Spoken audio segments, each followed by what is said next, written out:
Here we go. Yeah, I'm so fresh like the morning. Mouth wide open like they yawning. Every time they see me, they in G-Shock. Homie, this is too far. Homie, I feel too alive. You can see me like Illuminati. You can see me like Illuminati. It's gonna be a good one, folks. So bright, don't come and try to share some of this light, no. Give me a beat and I control it like a maestro. Ladies on a mission, they be trying to get me wiped up. Shawty, wait a minute, can't tell if I like ya. Gotta make sure you know how to shake it like a bartender. Team with me and they all winners. And you know we ballin' all winter, all summer. Shake it. My neck is lightning, but I'm all thunder. Keep coming with it. Keep coming with it. Keep coming with it. Place your bets on us. Get your money and flip it, yeah. Keep coming with it. Keep coming with it. Keep coming with it. Place your bets on us. Get your money and flip it. Bring a friend and come along. Don't be taking too long.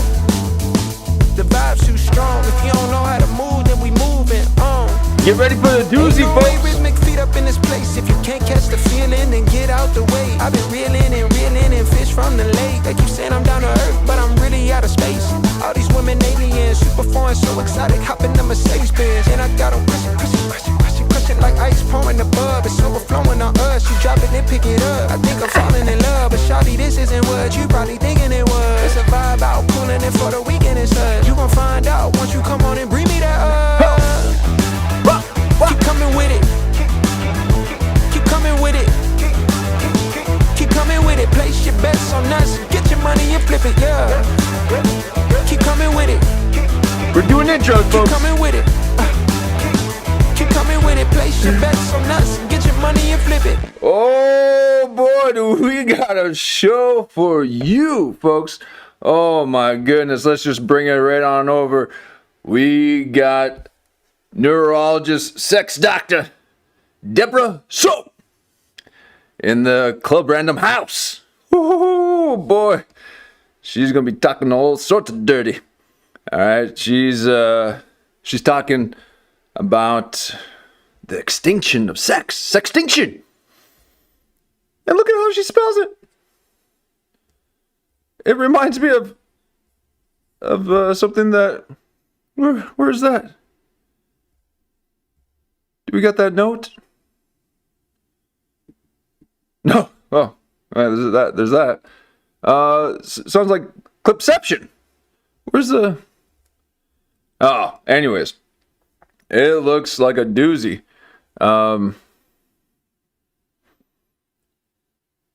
Where is it? Well, there you have it. Sorry. There. Looks similar. She writing books about it all? No, please. Be wary of the people who think everything came from them. But Bill Maher, I know you watching us. I know you watch us. But look at all this. Look at this. I can't believe the things that she speaks of.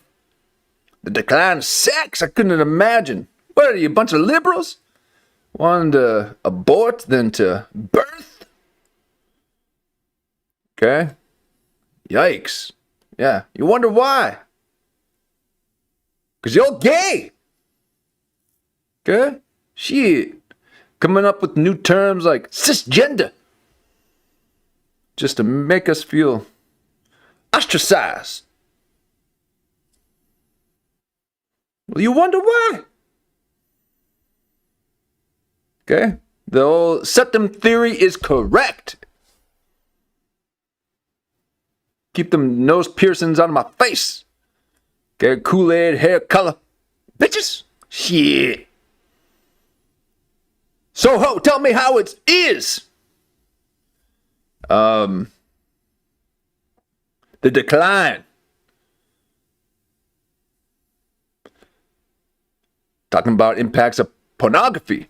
Woo! Zesty episode. Yeah. Woo, what is this little 666? Shit, she's Satan? Alright. So AI summary will really break it down for you. So Again, we are here. Bill Maher is queer. And we are talking about the extinction of sex and modern dating. So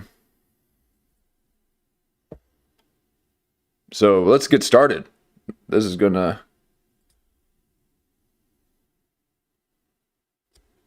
rattle some cages. Watching Pop the Balloon makes me believe that. Oh, I haven't seen that. What's Pop the Balloon? I'm not hip to that.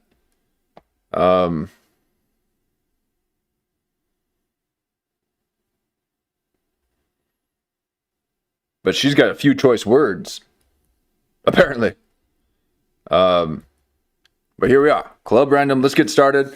Thank you for joining us. This is a long form commentary. We sit back, relax, and zoom in on the nuances, the peculiarities of these comedians, podcasters, and interviews. We love analyzing through a satirical lens, studying human behavior, micro facial movements, and all sorts of things, just to get a deep sense of the psyche and the underlying meaning of the true narrative. And if you take a look at the Jerry O'Connell interview with Jamie Kennedy, woo! I pulled a 1 hour clip out of that, speaking all sorts of sauciness.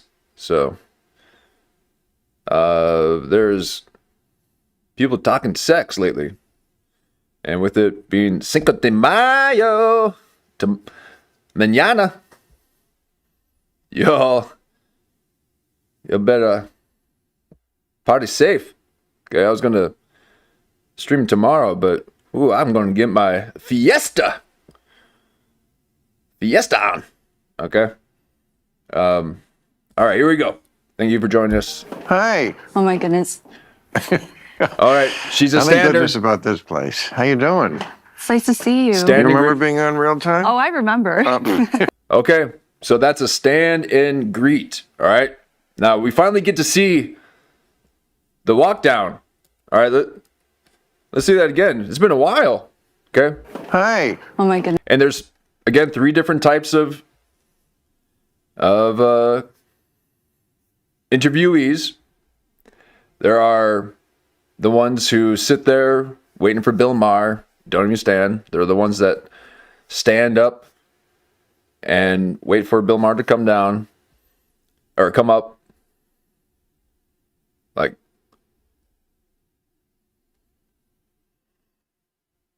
Wheel of Fortune or Price is Right. Okay. And Bill Maher, the old Bob Barker, modern day philosophy, is going to be walking down the runway here. And it looks like Dr. Soh is a stander. She stands with authority. Goodness. Nothing goodness about this place. How you doing? It's nice to see you. You remember being on real time? Oh, I remember. You say it's like, was it bad? No, I loved it. It was just memorable? One of my favorite memories. Your hair got darker. Yeah, my hair got darker. I'm not Wow. a natural blonde, actually. You what? I'm not a natural blonde.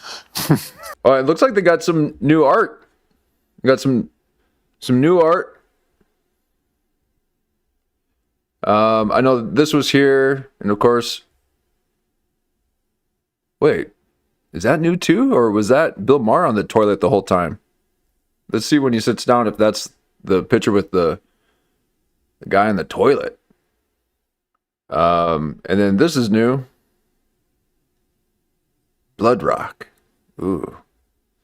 They always got to signal to their master. Okay. These red shoe diarists. Bad? Diarists.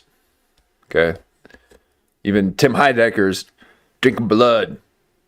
I'm the Onion Radio News. InfoWars. And making a pact with God and Satan. I'm drinking blood. It's hot. Okay. As now, please watch Tim Heidecker do his intro show of the Onion's InfoWars. I've never thought that Tim Heidecker was funny in my life, and of course I didn't watch any of his on cinema stuff, but he kept up the voice the whole time. So there was that. There's a couple of funny moments. Okay, I'll give him that. All right. Now remember, Tim Heidecker was the one who, got the long hair and he got his friend to do the braids, like old Clip Virgin. Okay. But I'm just not a Heidecker fan. It's too sensitive. Okay. Anytime I make fun of him and joke around, he's got to block me and send his minions on me.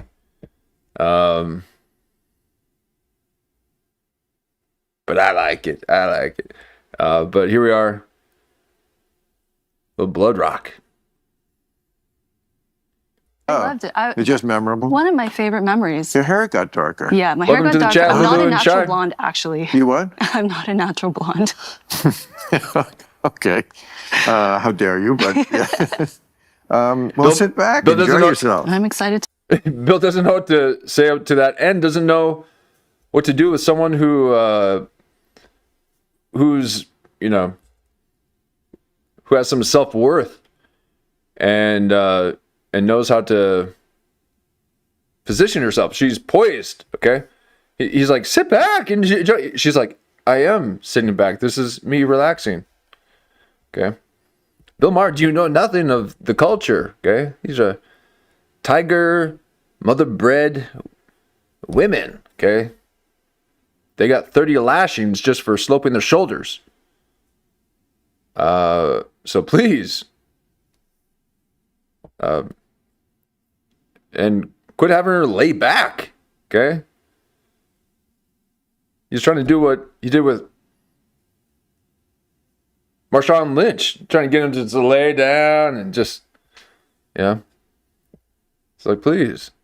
To be here. Oh, good. I'm thrilled to have you. Let me back it up. Okay. How dare you? But yeah.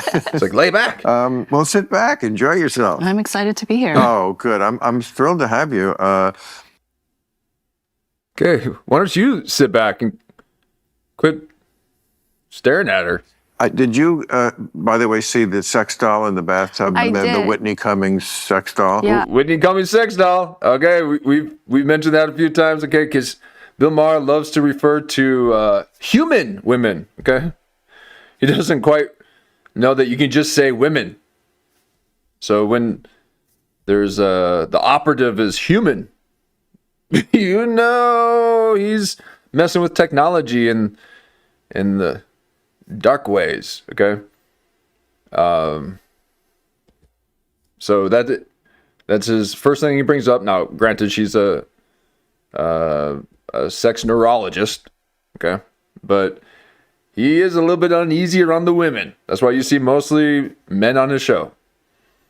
And now, unlike Jamie Kennedy, where he'll just speak down to them the whole time, Bill Maher would try to touch them instead. So let's see if we get a couple touches on the knees. I was telling your team I love it. Because you're the first sex They have the same neuroscientist outfit, yeah. we've had on the show. The first one I've ever heard of in life. I mean, it's right on the cover of your book, Sex Neuroscientist. That's quite a title. Yeah, and thank you for having me. Thank you for reading the book. And Oh, yes, it's very, very topical. I mean, there's certainly a lot of wrong things going on in the world. So I don't know if people think it's indulgent to put sex right at the top of the list, but it could be. I put it in my mean, title. the kids aren't fucking. I did it Wow. last. Well, then what happened in Houston in spring break? Everyone walking around with looking like they're wildlife in Bill Gates's world. Okay, bunch of bumps and everything, and due to all the ticks that they're out in nature right now, and because he's got all sorts of diseases from his Russian hookers. Okay, Bill Gates is clean. He populated the world with malaria-ridden ticks or mosquitoes, poisonous ticks that make you allergic to meat and dairy, apparently. And he's dimming our skies. Gee, can we get this? Can we investigate this man? Okay.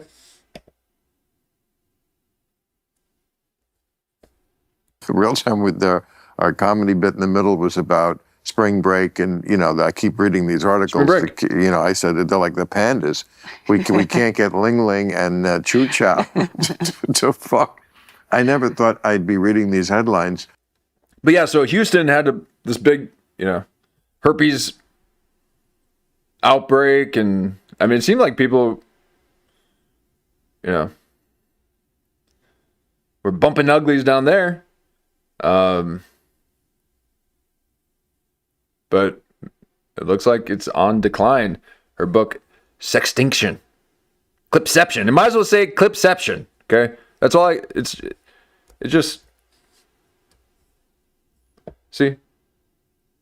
Clipception. Wow.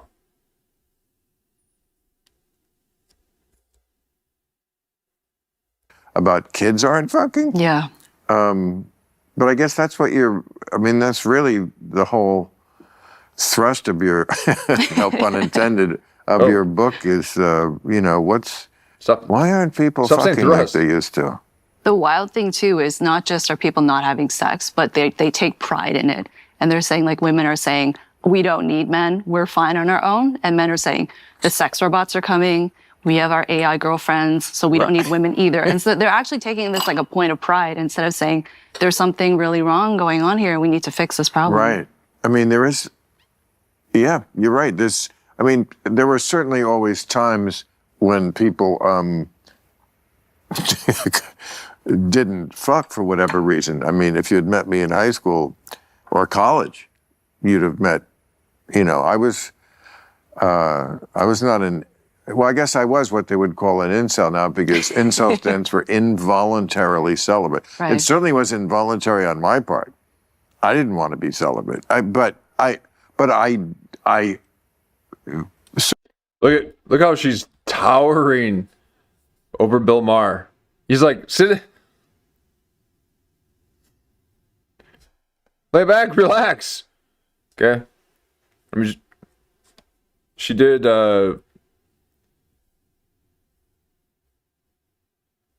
She triple cushioned. And is the cushion in her lap? Is she holding the cushion? That's a pattern, and the pattern's right there. She just wrapped around. But so 1, 2, 3, and he just has the 2.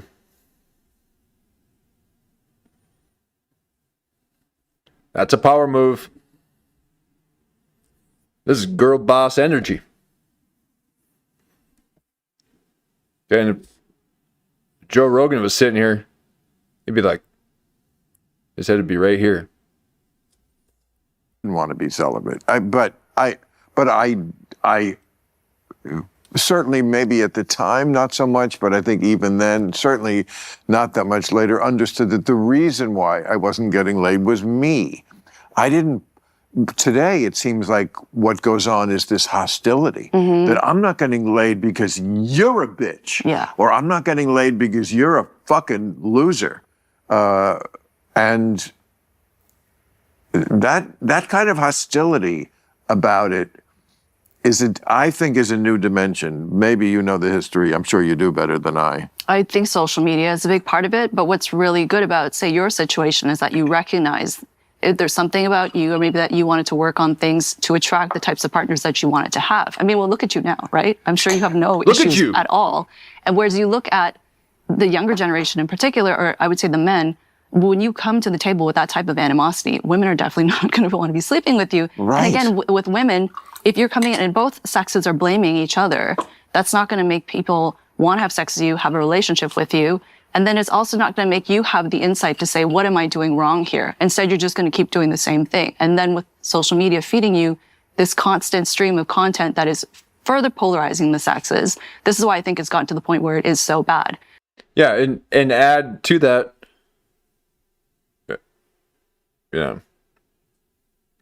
political leanings. Okay, you got to have the whole list. Okay, well, what's your political leaning?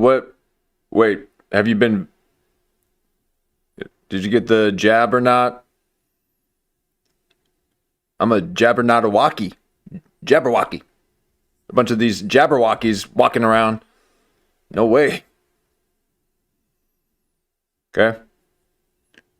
So, sorry. Okay. I don't want to get sick. You guys are shedding. So, yeah.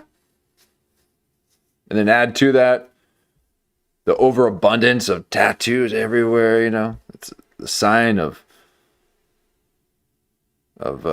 anxiety and trauma. Ooh. Marking your body.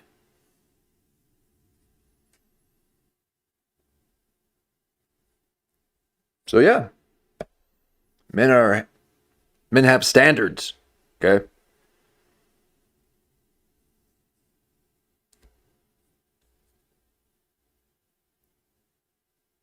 Then you have these replacements, like you're mentioning, the sex robots, the sex dolls, the AI companions, pornography. And then women are doing so well in society economically that they're saying, oh, I don't need a man either. I can just work and buy my own things.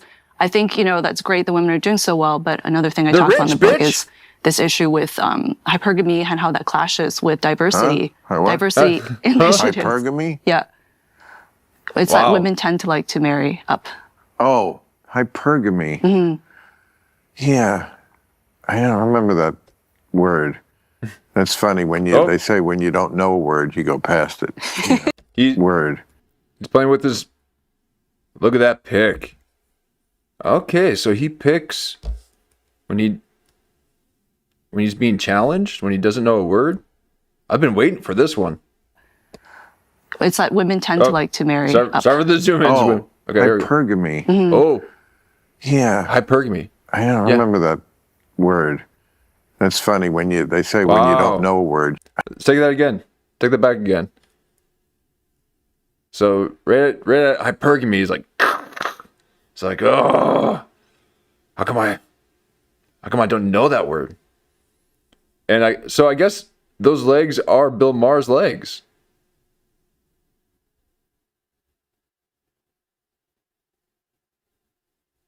So that's pretty funny, but gross. That's disgusting, actually. I don't want to see your legs. If you won't let David Cross show his legs, why must we see yours every time? Please let David Cross show his legs, Bill Maher. Jeez, you let Andy Dick and even Woody Harrelson show their legs. But here we are. He's picking because he doesn't know a word. Up. Oh, hypergamy. Mm-hmm. Pick. Yeah. I don't remember that word. Wow. Hypergamy. Yeah. I don't remember that word. Because she made it up. Okay? And you're out of the loop, you old boomer. It's funny they say when you don't know a word, you go past it. Once you learn it, then you see it like 10 times in the next week. Yeah. Oh, yeah. You're going to be hearing it all the time now. Hypergamy. That's a great word. So marrying up. Mm-hmm. Well, yes. I mean, how can you marry up with this? I mean, look, I completely understand women's complaints. about men today. I mean, I hear the complaints from women I know. You know, I mean, if someone says to me, "What's your secret with women?" My answer is other men. It's not hard to look better. I mean, these kids, they couldn't find the clit with an app, and they need one. Yes. Yeah, they have psyoped us into believing we don't need each other. Yes, exactly. And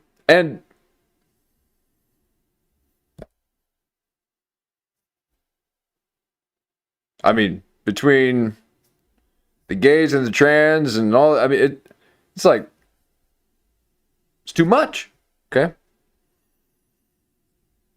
Different genders, you say one thing and it offends it. People get offended easily. They'll put you on blast and put you on social media, just like, oh, he didn't use my preferred pronouns. How about dumb?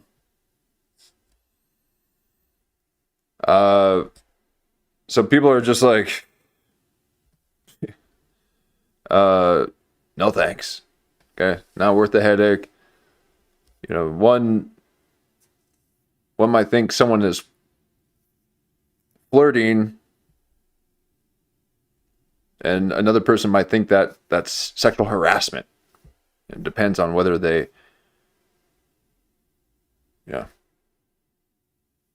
receive it well, I guess, or really just depends if you're creepy or not. There are a lot of creepy people out there. Please quit staring. Okay, men, quit staring at women. Okay, you're ruining it for everyone. Okay, go out and have a conversation. And quit just staring at them, okay? You're weirding them out.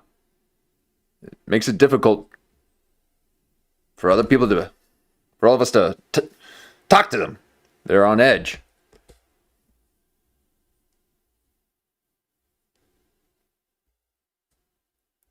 I did a thing on the show. I did a YouTube tutorial. I did a TED talk, not a real one. No. It was a Yes, way too touchy. bit Yep. we did, but I dressed, just like they do with the sneakers, and it was really funny. And Yeah, and that's, I know I'm pausing a lot, folks. Okay, this is a long form analysis. All right, we do a lot of pauses. We talk with the chat. Join the chat. We expound on the ideas, and we have a lot of fun here. Yes, and Lulu brings up a point. They desensitized us with violence, and now it's amazing how there's so much violence and killing and shooting, and people are doing all this destructive things to humans in film and television, even on TikTok, okay? Body cam footages and all. But then all of a sudden you show someone hugging someone or kissing. It's like, oh, wait, no! Know your bounds. Okay, or it's like, wait. That's love, okay? That's connection. But they want people against each other constantly and fighting. And the last thing they want to do is people to create, to make more humans that will be unruly and independent thinkers.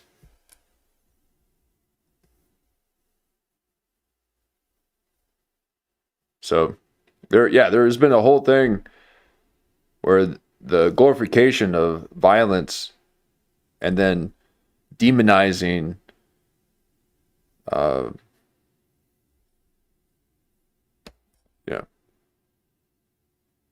love or affection is really backwards. what if I told you, because that's how they always start, doesn't it? What if I told you that you could get laid? And then I was just instructing the younger men game. They don't have game. They don't know. They don't even know what it is. I don't know if they even aspire to it. You know, but just basic things. Don't wear shorts. Right? You know, like. Wait, who's referring to? Sorry, I was trying to catch up with my chat. Is he saying women shouldn't wear shorts, or? I knew he was going to mention shorts. Oh man, he finds it so rude. I don't know if they even aspire to it. You know, but just basic things. Don't wear shorts. Right? You know, like. Iron your shirt. That would be my advice. Oh my God. And, okay. The way men are dressing. Okay. This is what I've been saying this whole time. Put some effort into it. You're out in public. Okay. Women too. Now, what's really odd is that when the one sex doesn't see the kind of person that they're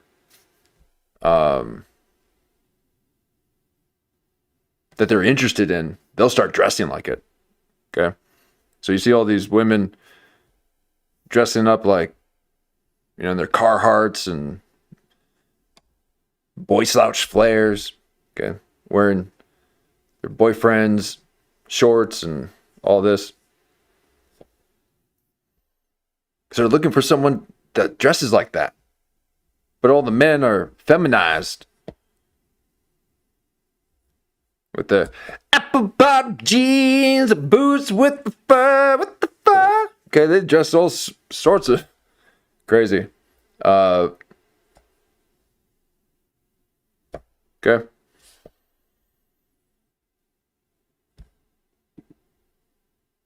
So please, men, look like men. All right. Sick of men looking like women. Yes, I got a braid. Yes, I have long hair. All right. Hair is different.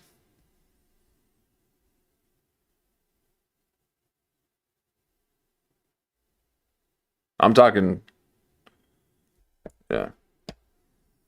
Color. Yeah. You know, trim the hair on your nose, just like basic, you know, it's such a basic thing. That the basic things that they don't seem to. What, and get all the dust in your lungs? The hair in your nose is to protect your lungs, okay? Grow your mustache out and you start breathing in the ionosphere because, you know, you got an extra filter, okay? It's a HEPA filter.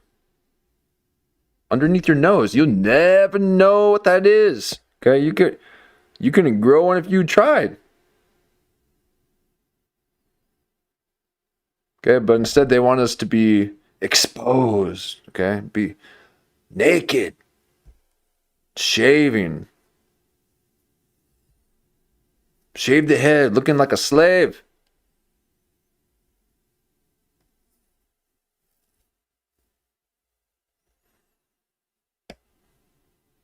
If you want to know what it's like to look human,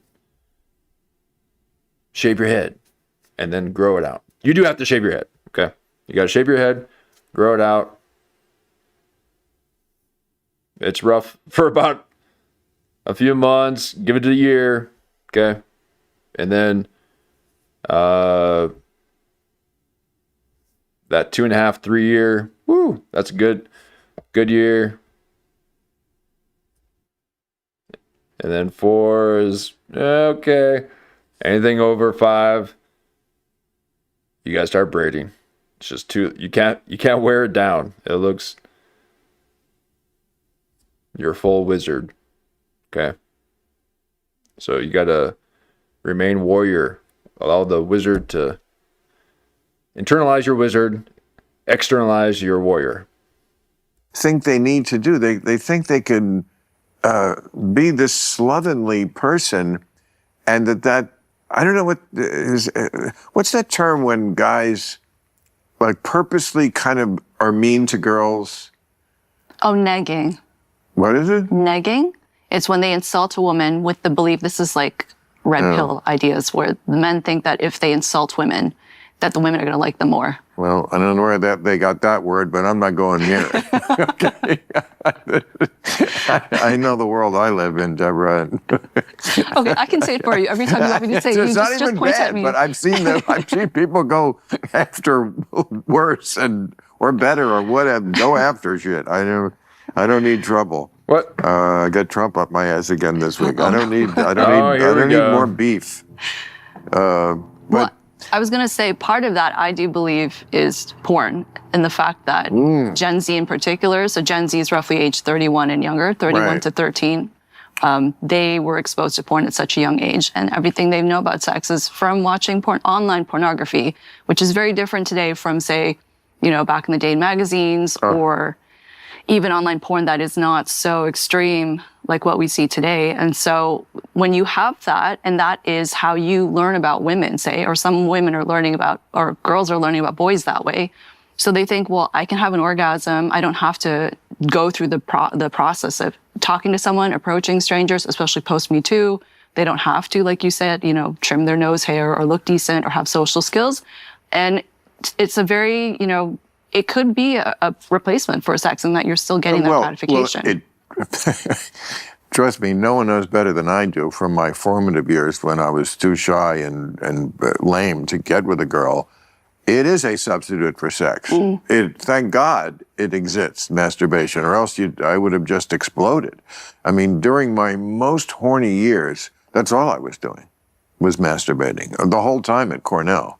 Bill Maher, Cornell was Bill Maher a loves terrible talking about place this. Would you be like looking at it in class, or I'm just kidding? No, But that's what boys are doing today, though. I barely had anything to look at. I don't even remember I didn't think I had Playboys. I mean, that's what we had back then, Yeah. Playboys. But I didn't have the money to go to the newsstand, which didn't exist, as I recall, and buy a Playboy in Ithaca, New York. No, I think I was doing it from just what I saw around me. You didn't need a lot. Your dick hard get hard if the wind blew. So You could get like a catalog, even like a PG catalog. I've heard men in the past would do that, because I couldn't imagine bringing it to school. Oh my God. I mean, like Bill Maher said, anything would. Yeah. I had to stay after class quite often because I didn't want to stand up. No, let's not discuss this, okay? But just imagine bringing that to. Wow, that's crazy. it wasn't so easily accessible now. Look, I would be a perfect here. Please use me as a case study because I can take you all the way from.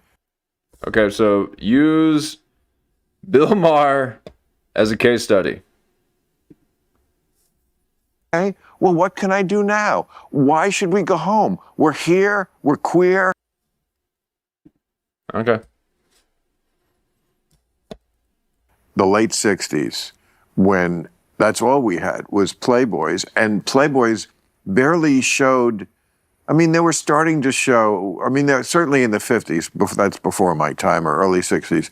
Very often they would just show a girl kind of from the side. I mean, we show more now in perfume ads. Yeah. But by the time I was looking at it, like maybe I was 12 in 1968. Okay, they had. Whoa, Lulu. Okay. What? I didn't know this. We're about to head into a virgin society. Artemis. The name of the moon mission is a virgin goddess. And that was a ritual. Wow. They'd be. Keep my name out of your mouth. Why are you saying my name everywhere?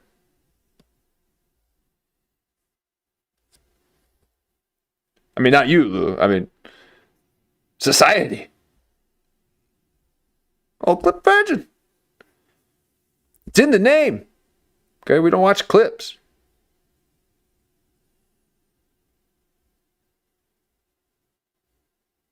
But no pubic yet.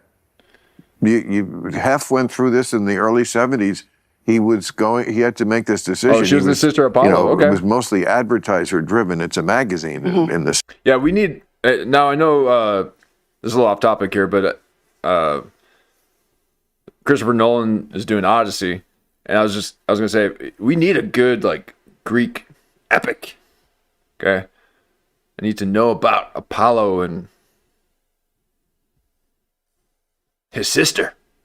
Okay. Instead of Kamala Harris and Trump. I could give a shit. Okay. I want to hear about the Greek gods. Okay. My lineage.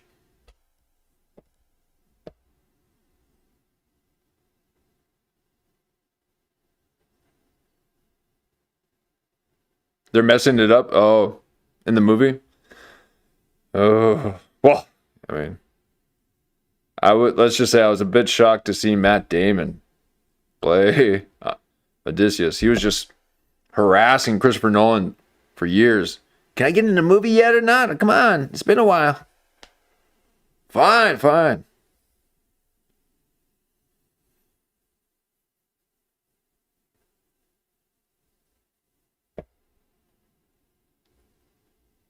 He grew a beard and thought he was stoic. Okay. Ever since I forgot his name already. Okay. Who's in that? Who's in the Odyssey? Matt Damon. As soon as Matt Damon did that Zoo movie, I'm like, okay. You know, you almost fooled me with this Jason Bourne thing, but you ain't that. You're just an old pop.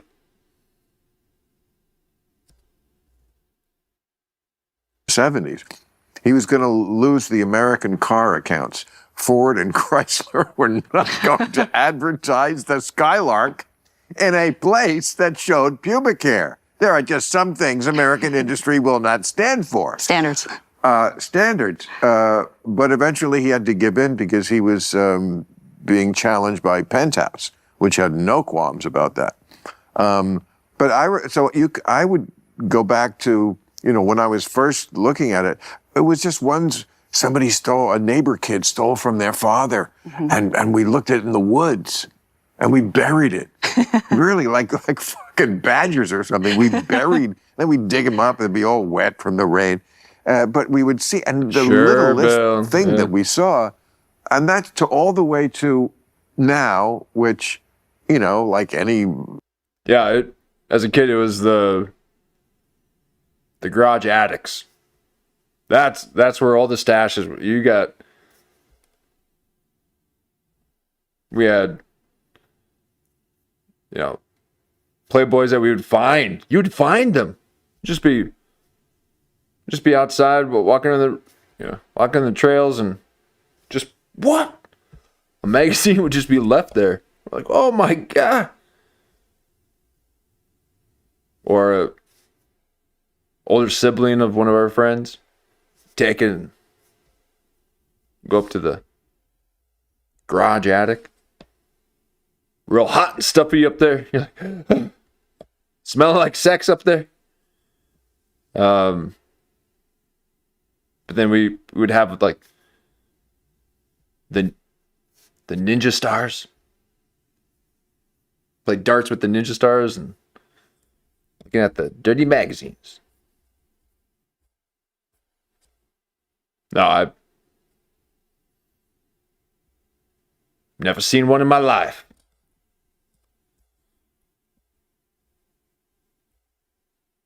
Normal red-blooded American male, I look at Pornhub. But even that's fairly recent in my life. I stuck with the magazines a lot longer than most people. Yeah. Because I was kind of afraid. Like, if I go on this Pornhub thing, will they know? Is there a cookie in there? Can they come and say I? And then, of course, I gave in. But that's really within the last 10 years, maybe even 5 years. So, but I see what's on there, and it is astounding to me, some of it. But I know this whole this whole Ecosystem. history.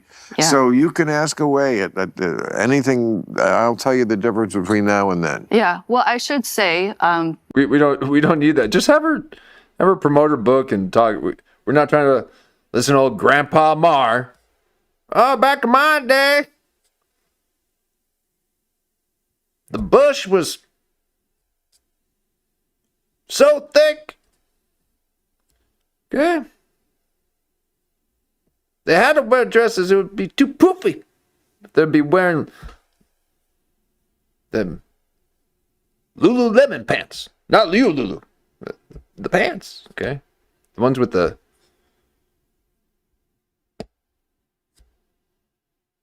forever chemicals in there, apparently. According to articles I read, okay? Allegedly. I don't know, but I guess they're chafing the women, giving them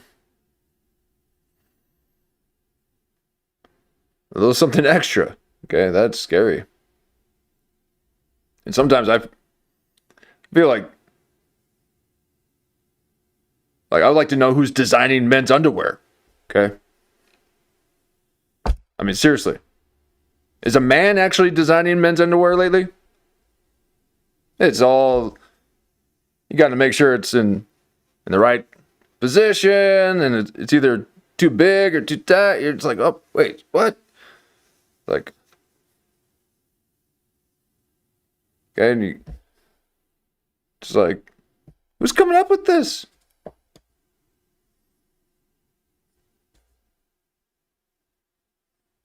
because when I was on your show last time, I was a columnist for Playboy.com, and it was one of my first regular columns. Oh. And I will always be grateful to Playboy for the opportunity because, I was just starting out and my views about pornography were very different back then. And I still think to some extent for someone who grew up pre-internet porn, probably not as affected by it as, say, these younger kids now who they are looking at it quite I've heard cases of kids at age 4 seeing this. Usually it's by accident they come across it. The minute they get a smartphone, they can see it. Right. And so even before their first sexual experience, before they even have early crushes or their first kiss, they're seeing this, and it's terrifying for many children. But they think this is what sex is. They know it's taboo. They have a vague idea of what it is. And so then kids are learning from it what they're supposed to do during sex, how they should treat the opposite sex. It's also leading to young kids having all these cosmetic procedures to make their bodies look more like porn stars. But I'm curious for you, the first time you started, I'm sure you've seen more of the extreme stuff. And what is... I haven't. Oh, no? I don't think. I think there's much more extreme stuff. Oh, yeah, she's trying to...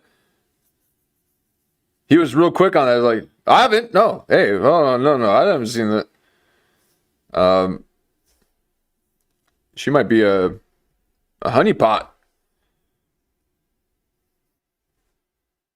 Trying to get a little bit of information out of Bill Maher. She's like, oh, I'm sure you've seen the dark stuff. It's like, oh, no, hey. And I don't even know, and I can't even come up with examples of what it would be. I don't know what that stuff is like.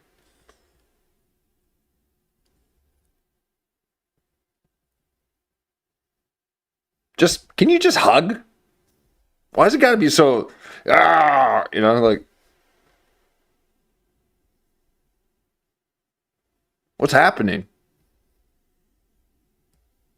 So aggressive. I haven't. Oh, no? I don't. I'm sure you've seen more of the extreme stuff. And what is... I haven't. Oh, no? I don't think. I think there's much more extreme stuff. I mean, certainly anything German, and I've never gone there. I mean, is there something wrong with the Germans? Huh? Bill Maher, you got a problem with the Germans?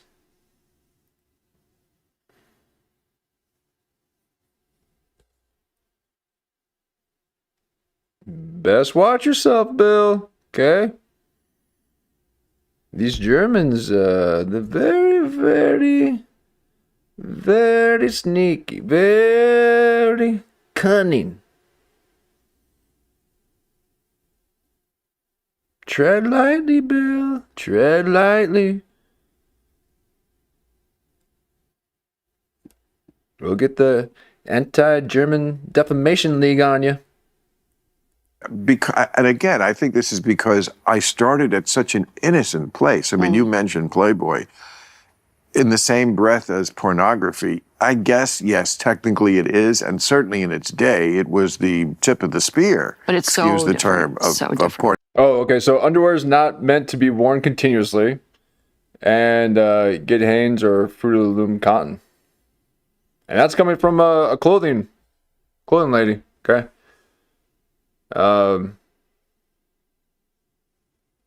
Yeah, there's like synthetic materials and things that won't let you breathe. Okay. My boys need a house.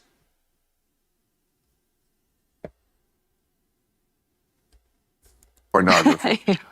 But now it's, I mean, please, it's the tamest thing. It was just the girl next door, and you know, and she's happy. She looks like she's happy. She's enjoying it. And there was no men in the picture. I mean, I certainly even remember from the magazine era of the 90s. We're going back 30 years, and you could go to the newsstand. Certainly when I lived in New York, there was still newsstands. And oh, not underwear. Those are leggings. Okay.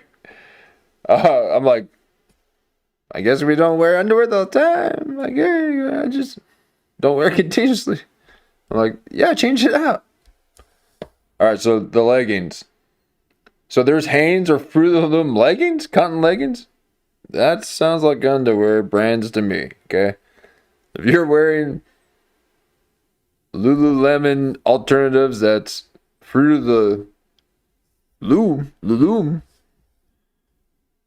You're basically wearing long underwear, which is fine with me. Okay.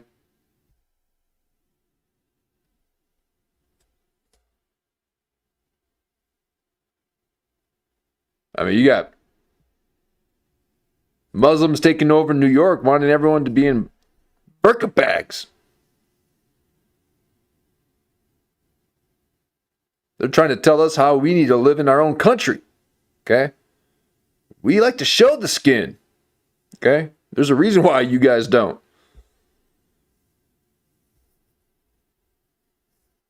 Okay? There's a reason why you put all the perfume on you. Woo! Shit. Stinky. Okay? So stay over there. We got we've been through it. We don't need that. Okay? We're different people. Okay? We smell good. And we need the sun. For a moment. in the mid 90s when Actually, we might. Maybe we do need those burger bags. I got a little sun on my face. I don't know if you see old CV's sunburn. Had to recover. Had a little too much sun. Staring at the sun. It was just like, just needed that energy.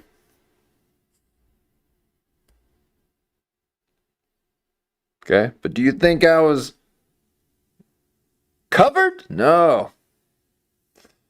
I was a solar panel. Okay, that's how we are. And I got burnt. It's too long. Okay.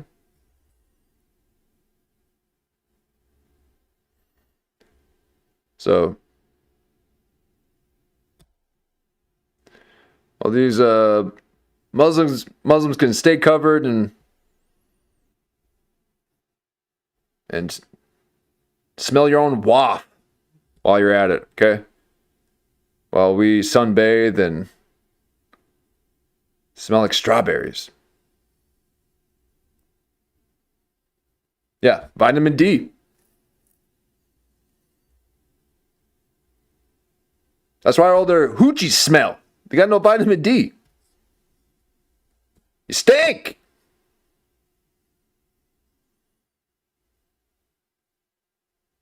It's hot in there. Okay? You baking bread? When I started doing Politically Incorrect, and I lived in New York for a few years, and the newsstand there was like dozens and dozens of porn magazines of every. I mean, I remember going to Larry Flint's office, and he had on his desk like he had many publications beside Hustler, and they were all like laid out on his desk very neatly, and there had to be 30 different brands, you know, Jugs and Gentry and Shaved Asian and, you know, Motorcycle Girls. Every sort of niche thing had its own. Shaved Asian. Come on. Some tact. I mean, yeah, it's Club Random, but shit, this is Club Grape. Okay? Bill, know your audience. Know your interviewee. Wow. What's been on your mind, Bill?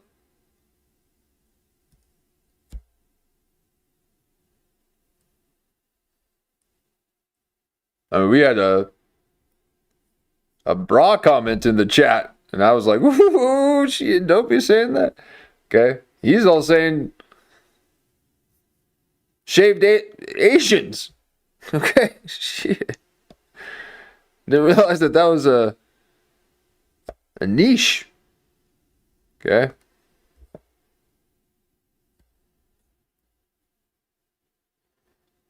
It's gonna be a wild one, folks.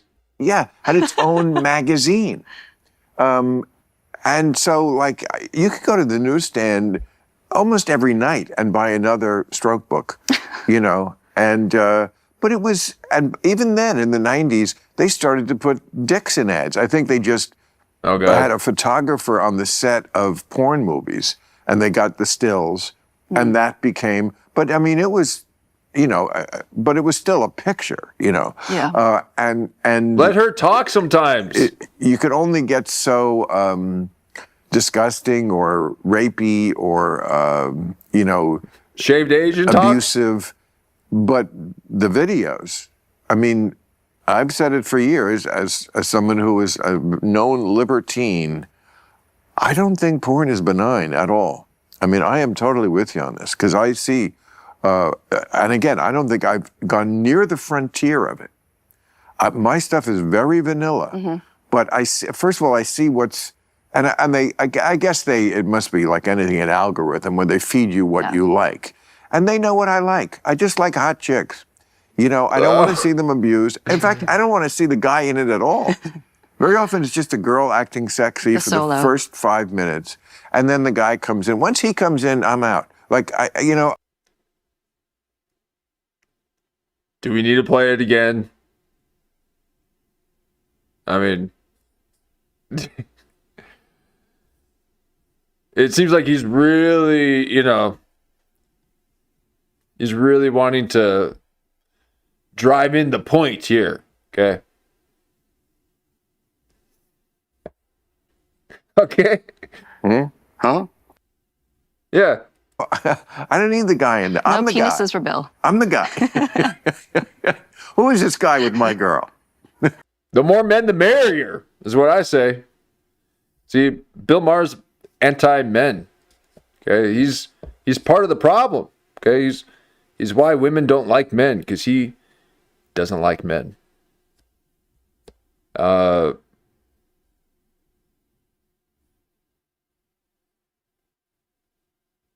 It's like he just keeps digging that hole. Just keeps digging. Okay? Just stop talking. He's bombing. He's just like, yeah, and I don't even watch the men. That's all you talk about. And she's just like sitting there like, okay. I gotta hear about your spank fest.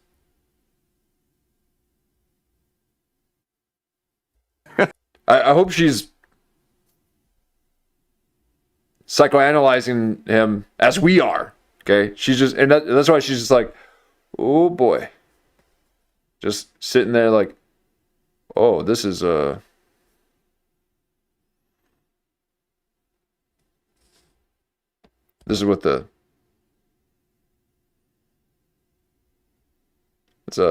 I don't even know what to call it. Okay, it's a doozy. Okay, he's on S tier alert in her mind. Honey, I thought we had something going. And then this guy walks in the room. It's ridiculous. I've heard you ask aloud in another episode why guys are into women abusing them, and we can talk about that too in terms of like women putting on high heels and stepping on them, or why men like having penis humiliation. You're talking about dominatrix and Oh, I just saw Payback again for the first time in ages. Mel Gibson. And there's a scene where who's the Asian that's in Kill Bill and Charlie's Angels? I call them Asians.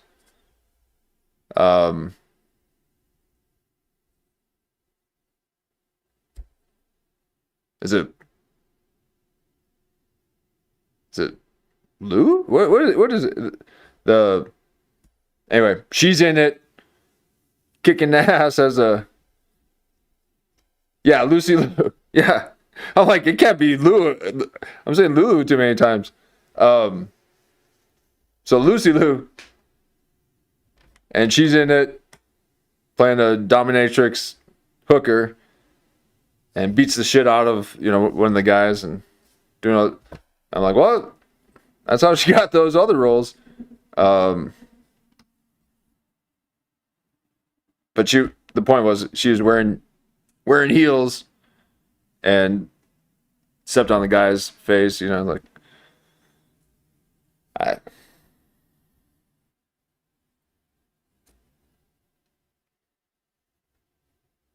I mean, I'm only fault 3, folks. I'm only fault 3. Okay? You just look at me, you dominate me.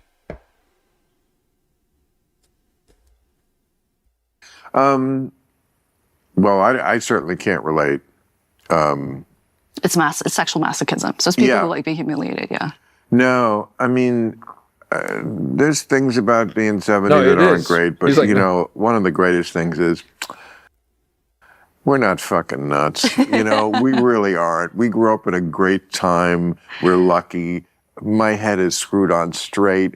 Good things make me happy. Bad things make me sad. Yeah. That's it. You don't want to strangle women during sex. I used to do a whole bit about that. Like even in my fantasies, I'm not doing anything weird. Yeah. Even in my fantasies, I don't want to do all these things that people do. Yeah. It's just basic shit because again, that's how I was raised, or that's where I feel like I had a fairly healthy, frustrating adolescence, but fairly healthy. Mm-hmm. I think where people go wrong is they get too jaded, and that's when you have to go to the high heel in your neck because you did everything else by the time you were 14 or something, Or usually those men have we'll say, difficult relationship with their mother. So if their mother was, say, abusive or something, that's what they eroticize that type of behavior. Let's leave my mother out.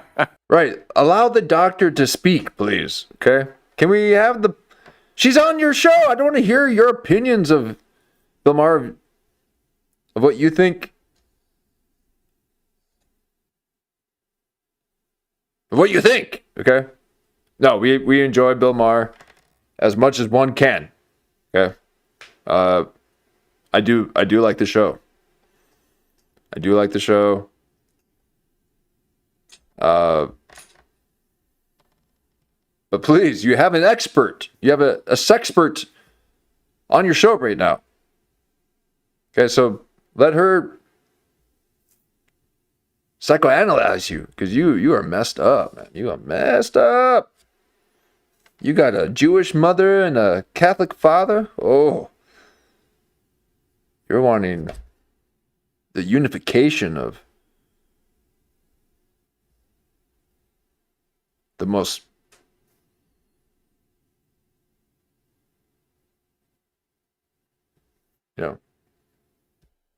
most secular worlds. He fantasizes the religions having sex together and birthing out of the hot mess of the Catholic and Jewish little romp. He's gonna birth the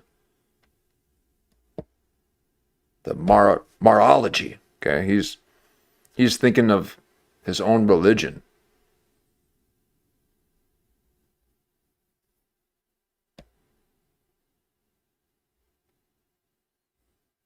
Let the expert talk. No. And I did. I had a wonderful, another thing I'm lucky about, normal parents, normal, it was, I had a very leave it to Beaver upbringing, as lots of people did in my era, where, there was not even any divorce. People didn't get divorced. Families stayed together. I'm sure there was stuff going on, like abusing, children, that was just so covered up that it just was not talked about. So it wasn't in my head. It certainly wasn't put in my head, you might be in the wrong body. No, I'm sure there are some, very few, but some kids who are quote unquote in the wrong body. And it's also not fair that in that era, they had nowhere to turn to say, I really don't feel like a girl. I don't. They became glam rock and rollers. Okay, they had glam rock and they had Broadway, but you just had to take that away from them, didn't you? And now they're all angry and shooting up the schools, apparently. Okay, please bring back glam rock so that we can save the children.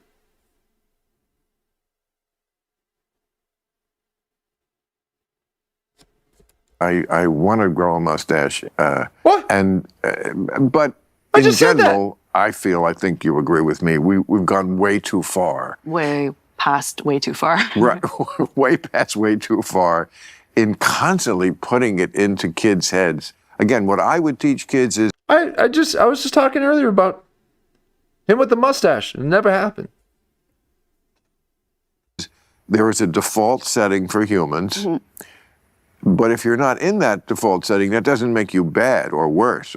But there is a default setting. Yeah. That's not what we teach. No. It's not in California anymore. No. But I would also say for those kids, that even if it's okay to feel differently. Like if you were a girl and you're more like a tomboy, or if you're a boy and you're more feminine, that's totally fine. So that was my first book, The End of Gender. Right. That's what you were on for, The End of Gender, right? And I remember you were interviewed by New York Times Magazine after I was on, and they were asking you about me, and you defended me. So I really appreciated that. And Really? Yeah.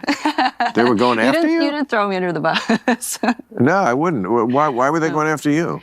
Because there was on the show. Of course. I said I said that some parents are letting kids transition because it's the easier thing, because these are homophobic Which I've parents. said the same thing. It's part of this is social contagion. Obviously, it's not even controversial that they can't even admit that. And that's the whole part. I mean, just imagine them Googling, or putting their AI chat system before they give it to the public. They're like, how can we destroy the nuclear family? Well, first, make people feel guilty for being who they are by calling them homophobic when they are getting annoyed by the advances from the same sex. So that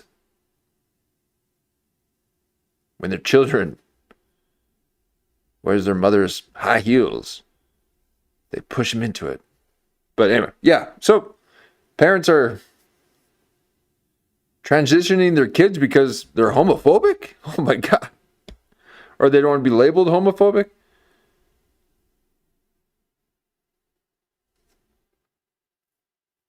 I just thought it was, so they could have something to say at the barbecue.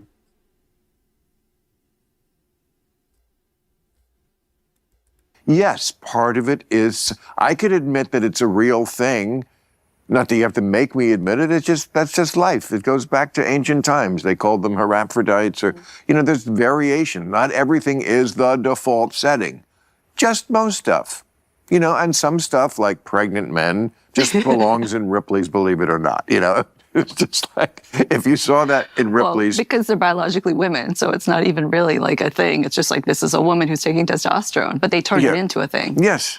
Oh, and if you dare to say that there's any difference at all between a biological woman and a trans woman, you are an evil person. You are a racist, even though race has nothing to do with it. You're a bigot, and No, you're not. And you don't have to even say that. You don't have to preface that. You don't have to even do that. No, you're not. Okay?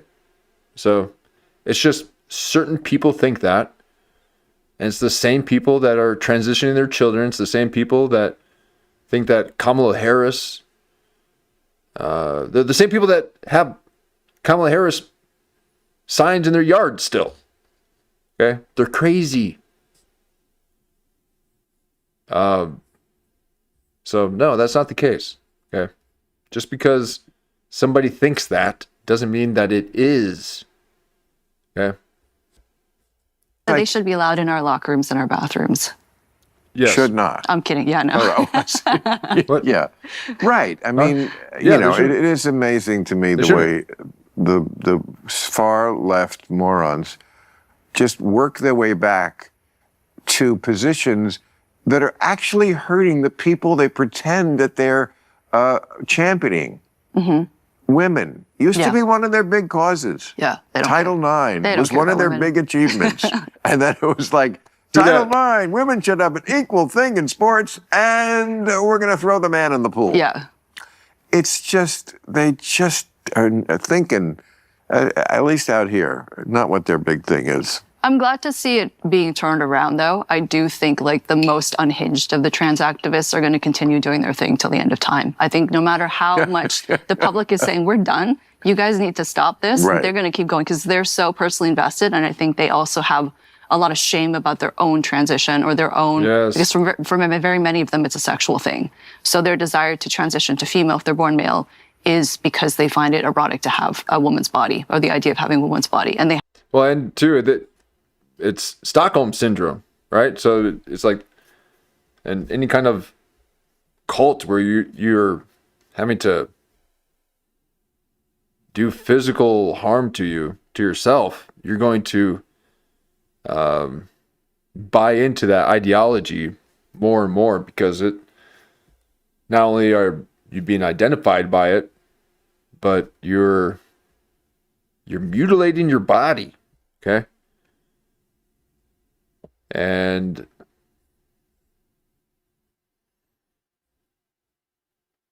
I mean, just cut off your arm. Why don't you? Okay, you could be a lefty. Okay, keep going. Don't stop with the with the dick. Cut the arm off. Might as well. And then because they've done so much to their body, and it's, and then if anyone just kind of like gives them a kind of like a, you know, a little bit of a look like, what? Wait, what? And you're trying to process what's happening. They're like, oh, okay. But me, I'm like, what the fuck? Oh my, oh, damn. Bill Maher's like, damn, look at them titties. Okay.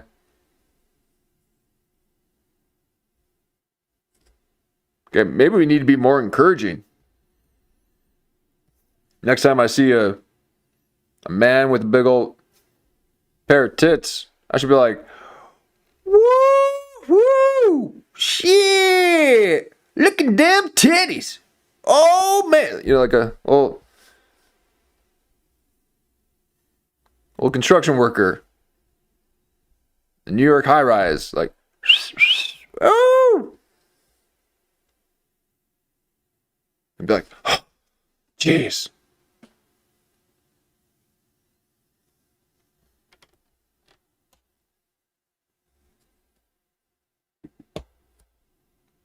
Quit. What do they call that with that men do to women? Quit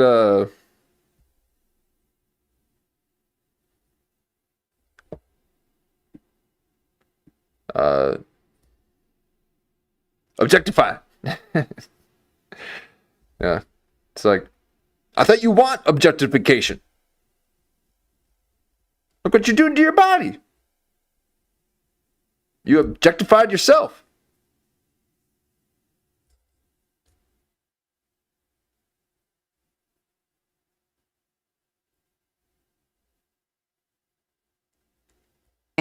They feel a lot of guilt and shame around that.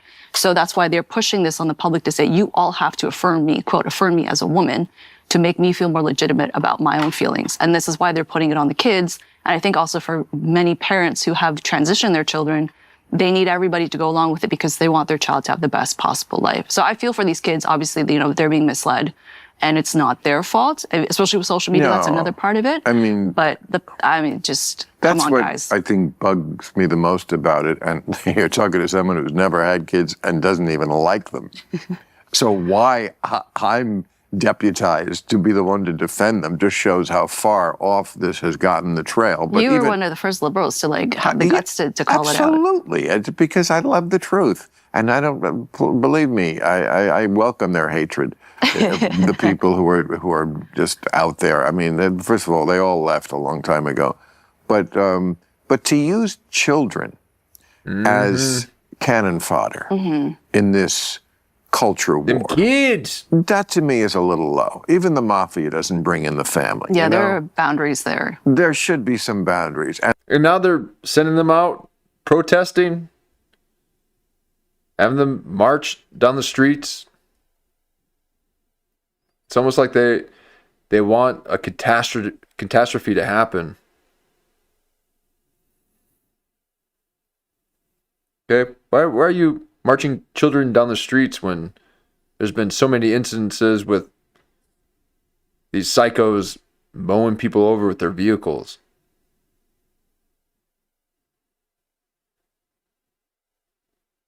Are you wanting the children to be hurt? Is the children's safety your main concern? Because you're busting them out to these protests. So I don't, and you're just having them march on these streets. So I don't think safety is the main concern that you have for these children. And propagandists don't care. Okay, they just want you to follow suit.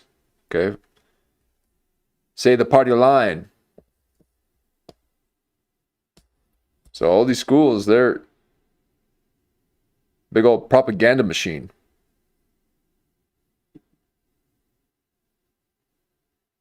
And that's absolutely what they did. They brought in the kids and said, if you don't agree with this very sudden reversal of what we've always believed. Now, maybe some things, it's true, some things we've always believed are wrong, but to be suddenly just planting your flag down here in a place to the left of where every other country is, including the liberal ones that we look up to as liberal, including to the left of them, far left, as far as transitioning kids by their own diagnosis at any age. Yeah, without telling the parents. Yeah, without telling the parents.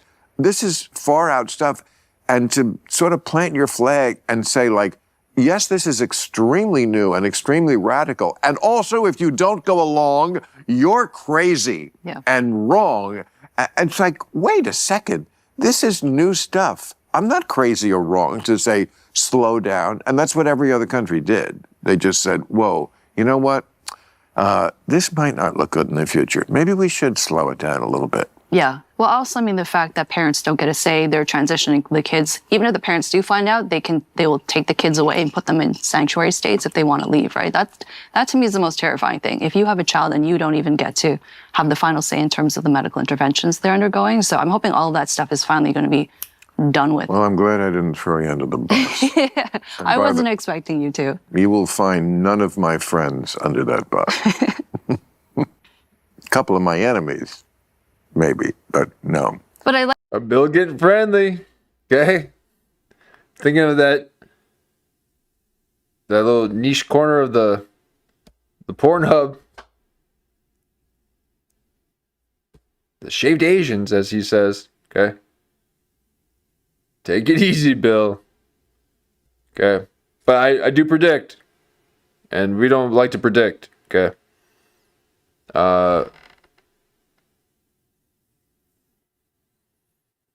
He'll be touching that knee in no time. No, he is under strict guidelines by his interns to not touch the female guest. Okay, his first guest, he was all over her. He got a little too drunk and a little too touchy.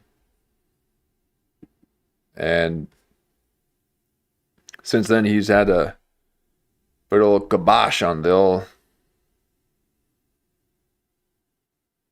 hand job.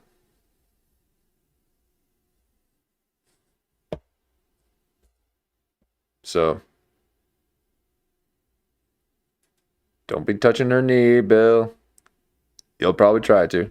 Like, I know you'll call me out too. If you think I'm wrong about something, because I've seen you do this with other people, I respect that. I do. I will. I mean, you cannot bribe me and you cannot incentivize me. Trump. I mean, I was his most virulent critic. Had dinner with him. Told everybody that he's very different in person, and he's not as crazy as he seems. But kept right on criticizing where I thought, and then he got mad at me again, and now he's pulled other stuff. But I still supported the idea of going into Iran. Not that we want to get into that, but just to the point of, like, you cannot bribe me or incentivize me. While he was attacking me, I was saying, no, I'm one of the few liberals who thinks, yeah, we needed to do this with Iran. And this is with every subject. And it's very, very liberating. Mm-hmm. It's so liberating not to have to check what your opinion is supposed to be. Yeah. And are you still getting shit from left for some of your views? Does this book get shit? Yeah. So let's tell the people, like I'm a good, proper host. We're fucking stoners who work here. I don't know who they are, but great title, Sextinction. Yeah, extinction of sex, the decline of sex and the future of intimacy. Debra Soh. Okay, so I did my job very well, I feel. You did. And it is a great book. Flip it back. Thank you. Very interesting on every page. Not too. And then he didn't flip it the right side up. Bill Maher, show the cover. It would have been better had you not done that. I mean, he was there the whole time. He's like, it's covering my satchel. They've got to see my satchel.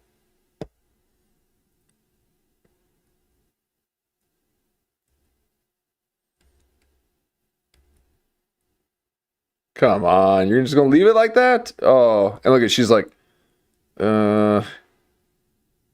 you flipped it the wrong way.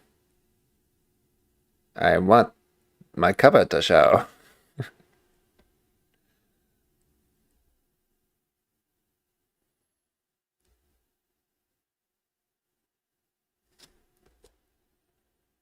She's sitting taller than you, Bill. You nervous? See, this is what Jamie Kennedy would do to women. He'll do like these little degrading things. And so he's like, "Oh, let me see your book. Oh yeah, here it is." And then let me just flip it around so no one can see your title. You're sitting too tall, so you don't get to see a title. And how long are her arms? Maybe she'll be the one touching Bill Maher. This looks like some of the alien footage. The recreations that people have after having a near-death experience, and they wake up and they're like, I saw an alien.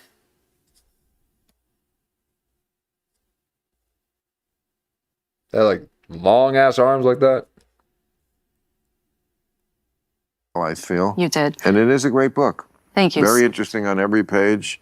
Not too scholarly, but scholarly enough. Yeah, I do my best to write in a way that someone with no scientific background can still understand That would be my me. writing. she should have said, so a fifth grader said about like a fifth grade reading level. It was like, oh, I really liked your book. I could really understand it. Yeah, I write at a fifth grade reading level.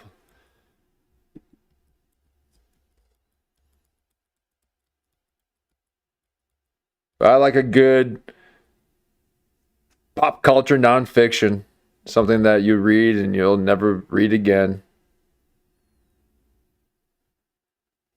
I mean, I'm not an idiot about science, but it was never my subject, so Right. I do need it explained. I mean, and I don't fault people for that. The only reason I understand the studies is because I went to school for it. But other people, people have jobs, they're trying to pay their rent and take care of their family. So I figure if I can give you as much information as possible and make it as easy as possible to understand and apply it in your own life, I have all the citations. I have over 400 citations in the book too, so people can You must have look been things way up. ahead always through school. You must have been that, no offense. Nice. Yes, Lulu. First of all, you guys in the chat are popping. You guys are hilarious. And Wizard's got some. He's got some ideas of ivermectin could rescue these trannies. Apparently, get rid of some parasites. But yeah, this is a after school special where the stoner hangs out with the nerdy tour, so you can graduate. Breakfast Club Random. Nice. Breakfast Club Random. That's a good one.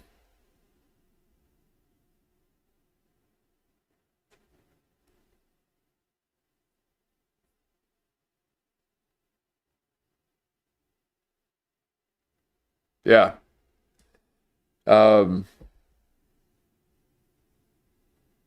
Yeah, he's definitely nervous too. Yep. That Asian kid who the white kids were cheating off of, and was like, on the 11th grade level when you were in 6th grade. It's so funny because I ran into one of my friends. Do you play the violin? No, piano though, I do. See, it's always one or the other.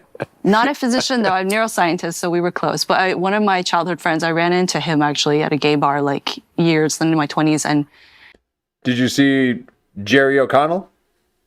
he said, what I remember the most about you is when you used to I signed a copy for you, and I can show you. My handwriting now, I write like a serial killer. Like the letters, they're all like all over the place. It looks like when people cut up, they give out a ransom letter. Ransom notes. Yeah, he said your handwriting was so impeccable, and you would always write in the margins. So, but like with my first book, you know, I wanted that to be a guide for parents in terms of how to protect your kids from this ideology that's basically going to try and take them from you. And with this book was very much with the goal of helping parents anticipate what is coming down the line in terms of not just social media and screens, which we're seeing how devastating that's been for children, especially and adults, but then also these other technologies and these other social changes that are happening.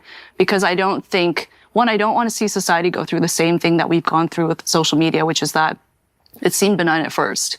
But now, I mean, I think it's done so much damage. And I think there are obviously some positives to social media and the internet, and it's allowed us to be connected in some ways. But I really think it's done a lot of damaging things to mental health, to the relations between men and women, like with the sex recession. It's affecting everybody, whether you're single or married. It doesn't matter what age you are. If you're in the West or in the East or any developed country.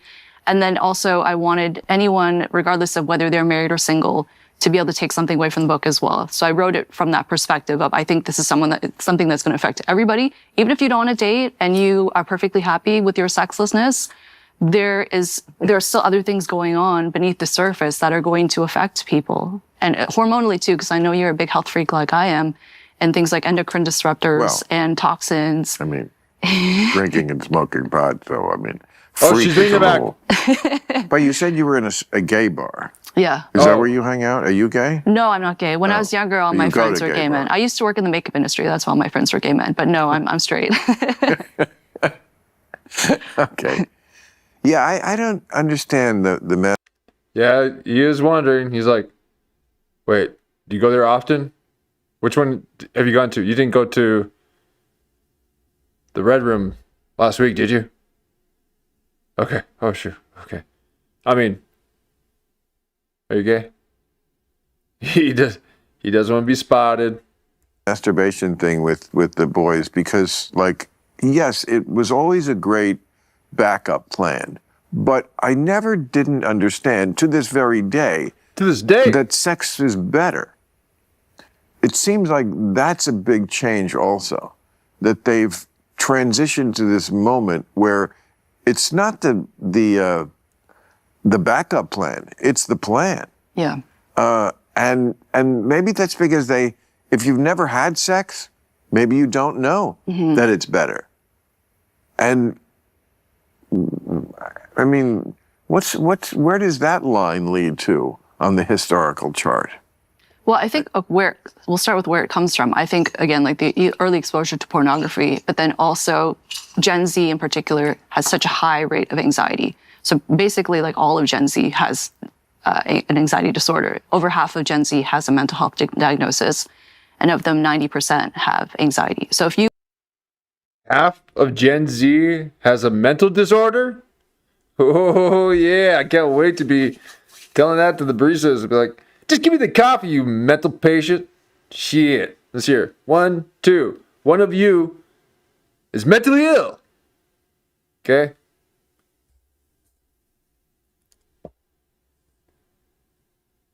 Man, I miss the snowflakes of the millennials. They would at least do something. Okay?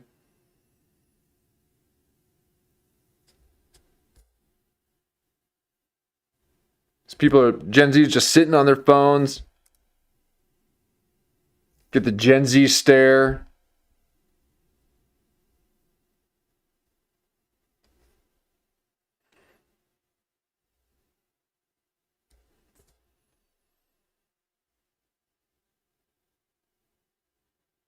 Porn creates incels. Incels are impotent. Yep.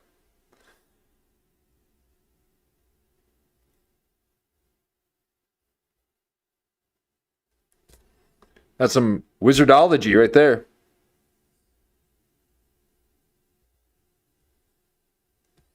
See if we can get rid of these black margins.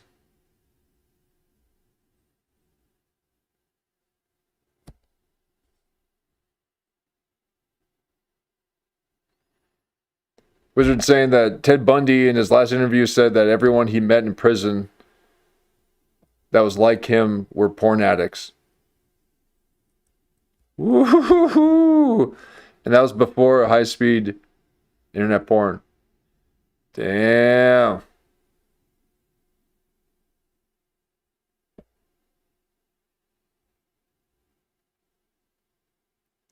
Whole society's about to bungee jump.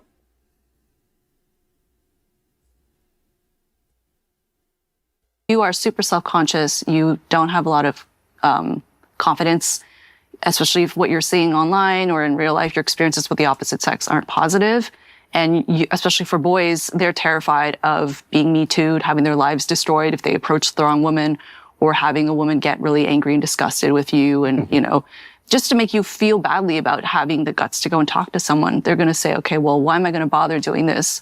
And then you also have these male influencers who are having their moments saying, oh, don't, you know, feminism is terrible. I do think feminism has gone too far in some ways, but of course women are equal to men. So, but they're saying like, you know, women don't deserve any equal rights or whatever. Like you just have a harem of these ladies and they should send it home and serve you. So these boys. Women are equal to men in what? In what?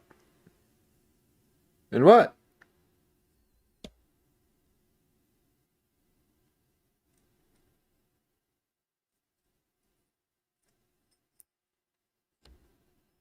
Because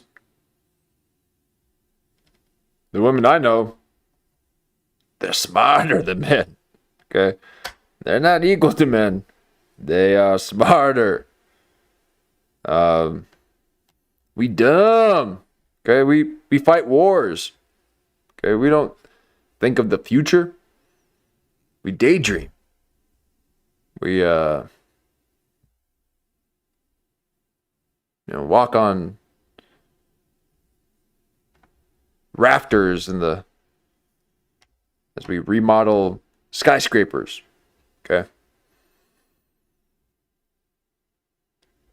But yes, men in general are physically stronger. Okay?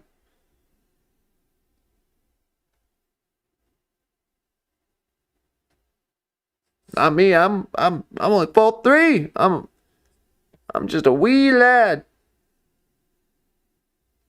I'm tiny. So they're not. They're superior. No, but just keep them out of politics. Shit, man. God. Everything's so catty.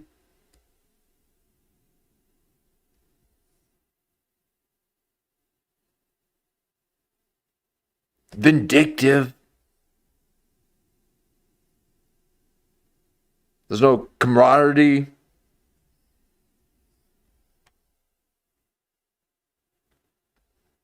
Elon Omar told a journalist, shut the fuck up. Hey, shut the fuck up. Like, what?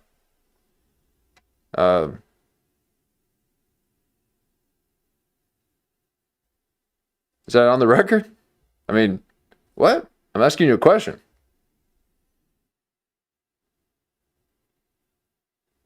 So, they seem disrespectful. Like they're untouchable.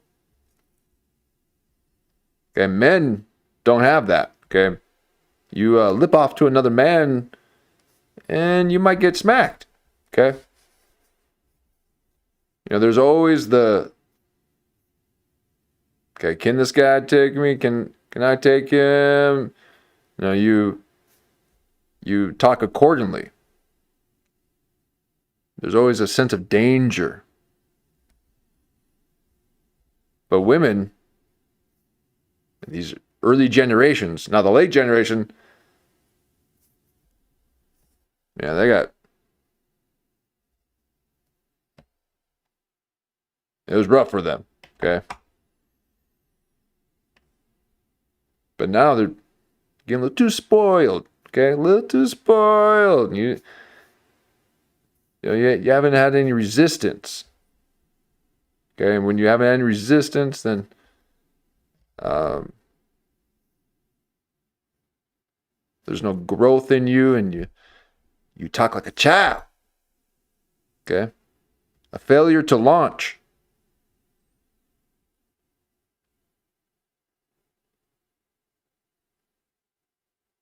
So,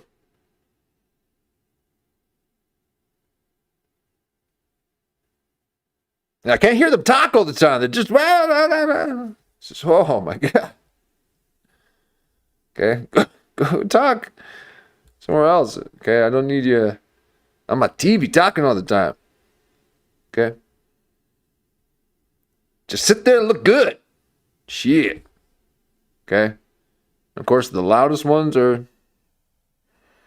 yeah, usually the biggest ones, most insecure.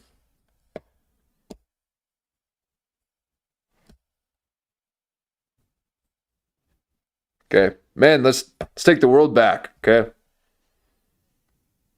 now we are, yeah, we love both genders. Okay, we're not sexist here.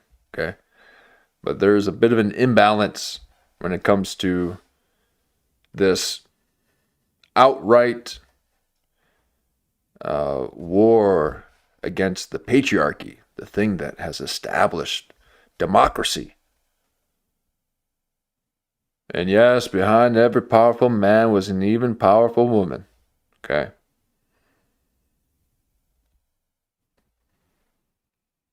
The key word was behind. You got the behind. No. Okay.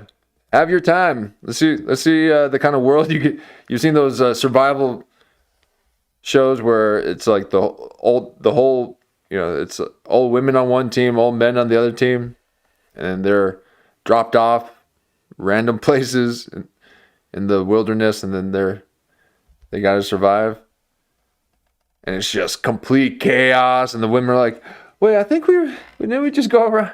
I think we've already been here. And then they're sitting down like, I don't know what to do. Oh, man, we were lost. Oh, my gosh. This itches and the bugs. And then it cuts to the men, like, jumping in the water, like, yeah. And they're all loving each other, like, oh, my God. They're like, whoa, I just caught a fish. Yeah. Yeah. And then it cuts to the women, like, trying to, it's getting cold. And it's getting dark out, too. Oh, what? I guess we should think about maybe starting a fort, building a fort or something. And they're like, what? Do we get sticks or something? I don't know. And they're like, ow, my finger. I just hurt my finger. And then it cuts to the men roasting a pig on a spit with a big old fire, and double bunk beds, and they're like, oh yeah. Okay, so stay put, woman. Okay, let the men war. Okay, let us hunt. Okay, and we need you to make the baskets to keep the berries in. Okay, it needs those kind of delicate, pointy Duncan Trussell fingers to weave. Okay. Bunch of witches. The women didn't drink clean water for 2 days too. Yeah. Oh my God. So Weed Man saw it. Yeah, you've seen that video. Oh my God. Yeah, the men were like filtering their water and just, oh, so good. No, it's not rigged. It's not rigged. Oh my God. It is real life. And what's amazing that it fits in every facet of life. Okay, that's the beauty of it. No, you guys are very strong. Okay. No, you guys have the high pain tolerance. Okay, you mature, before the men do. You tend to have a lot of forethought.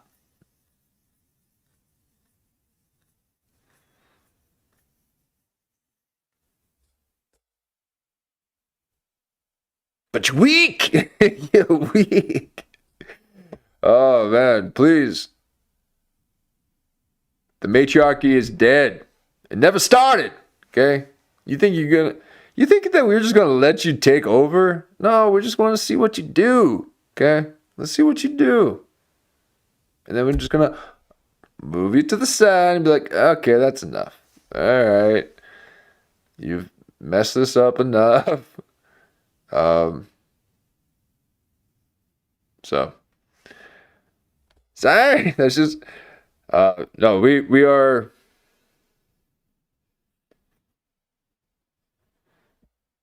We support the women, but you guys know what I'm talking about. You guys know. I'm not feminist, but a true cross section of I'm a true cross section of women in normal society, and I don't see that being. Yeah, there's not too many just. Well, here's the thing. I think there are plenty of normal women out there. We just don't see them because we're on social media, and those normal women wouldn't dare put themselves on social media talking about this and that, and or just like pointing to something, just like, see what I tell you? See what I tell you? See what I told you? You know?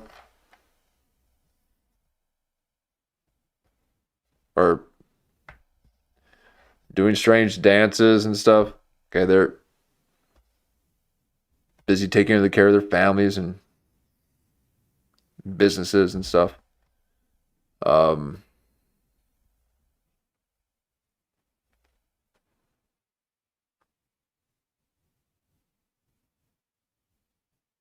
It's become a competition. Yeah.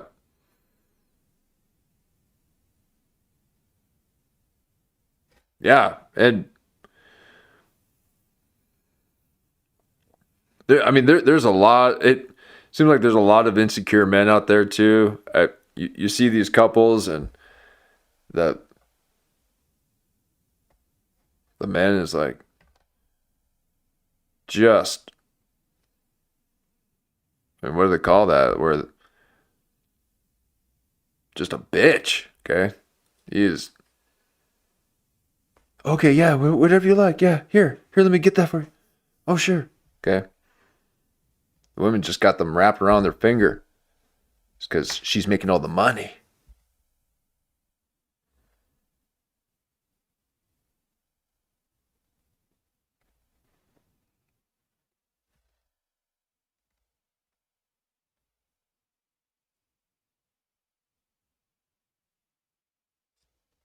Or they know that they're gonna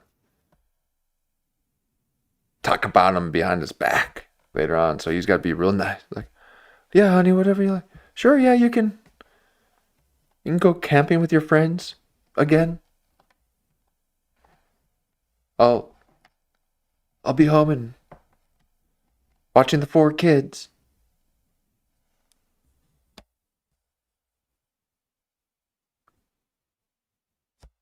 Lesbos. Camping with other. Oh my god.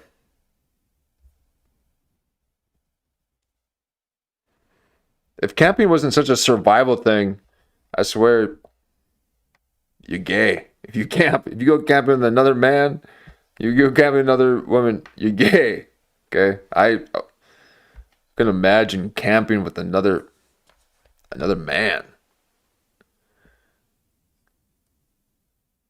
The whole point is to be there with the opposite sex and look up at the stars. Be all huddled in a small tent. But they...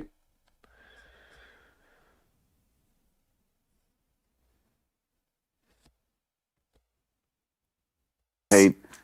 Oh, Kind of. that type, yeah. There are a bunch of them.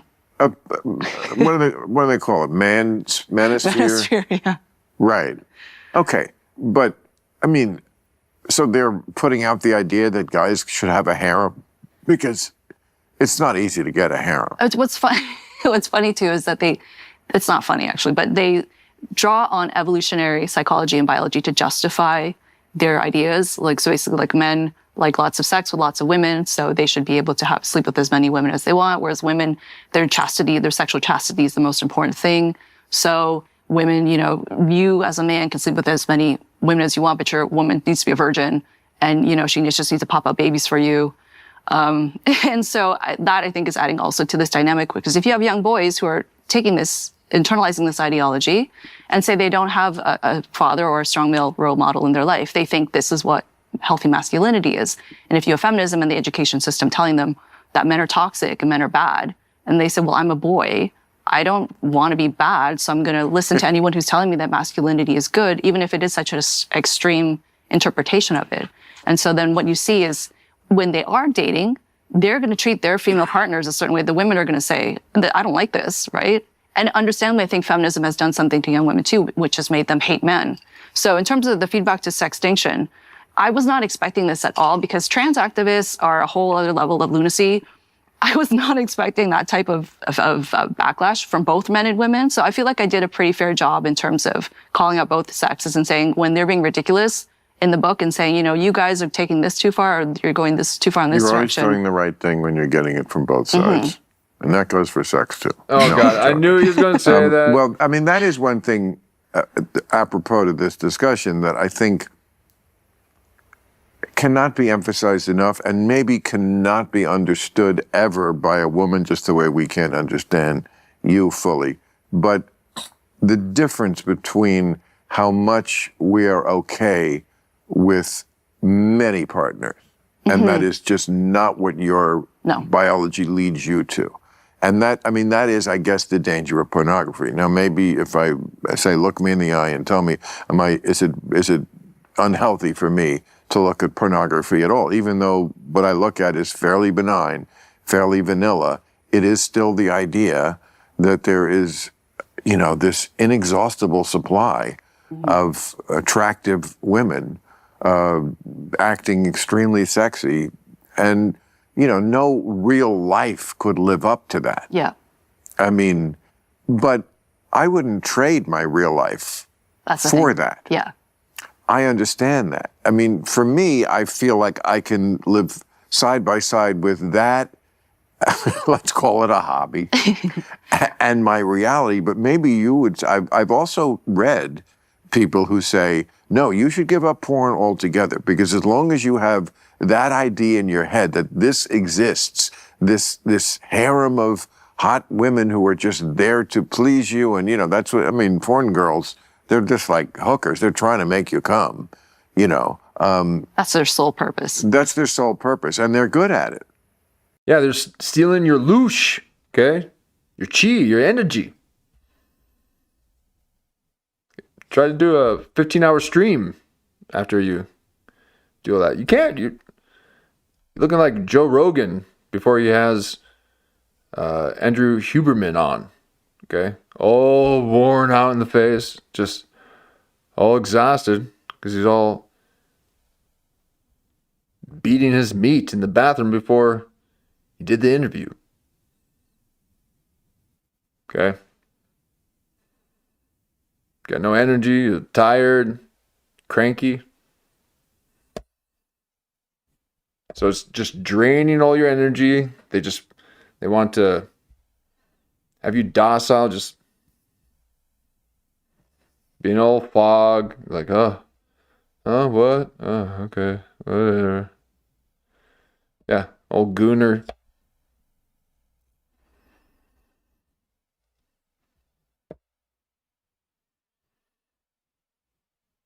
Looking like Duncan Trussell.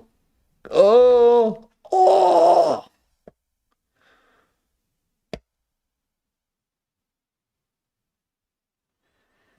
Do we got that image? See if we can pull that one up.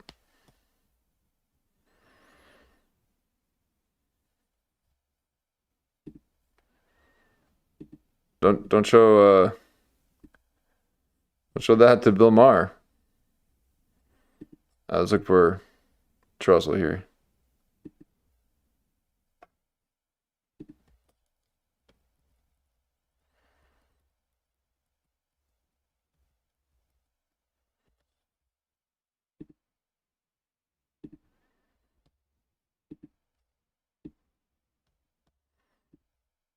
Okay, that's the state of affairs that society's in right now. All goon faced.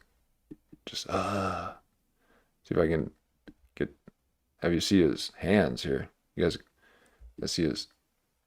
Wasn't showing anymore.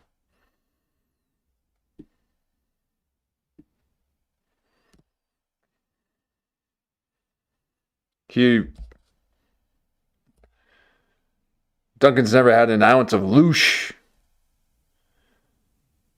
in his loins ever. Okay.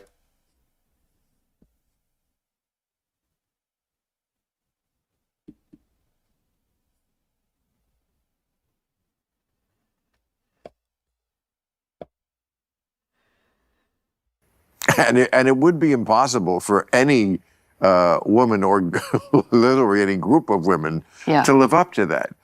So I could see how a young mind that could be bad. Let me while I'm thinking of it too, see if I can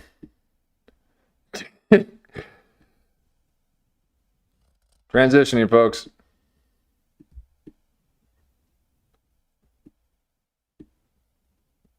I can't even get that small. Oh my God.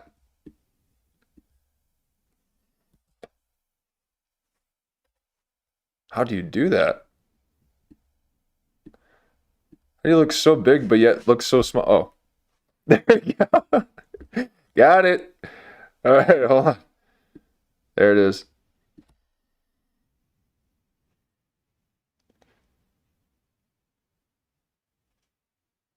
Bill Maher, I'm coming from the kids. I'm coming for the kids.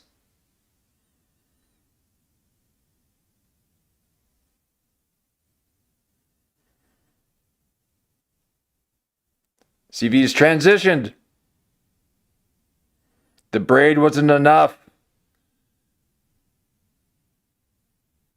I had to go further. I'm part of the far left now.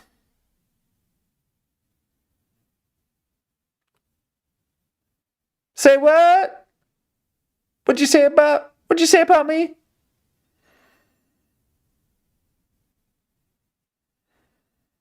I got loyalty, got royalty. I think I'm exotic, bitch, and I'm attractive. Okay. Let's ooh. That's a slippery slope, folks. You gotta be careful with that.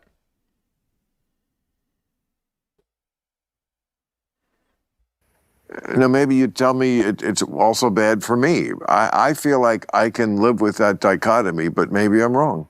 I would say, I mean, the fact that you had your first sexual experience prior to porn or online porn is a positive thing. Yeah. And it doesn't sound like it's affecting you in your day-to-day life or your relationships. I would say for men now more broadly, and I don't do clinical work anymore, so for people listening or watching, talk to a mental health professional. Don't base your relationship decisions on what I'm saying on Bill Maher's podcast. But I would say, if you're... Do what I say, though. And I say it all. You best listen.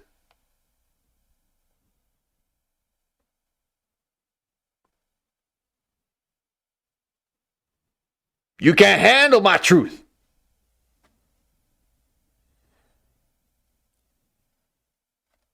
Your partners are giving you feedback that they are either uncomfortable or they're not, enjoying sex with you. Or, these are some things I hear from women who say they are having sex with men who are, they use the term porn sick. So basically men who consume way too much porn. These men are trying things during sex, like I mentioned, strangulation, which is very common with Gen Z.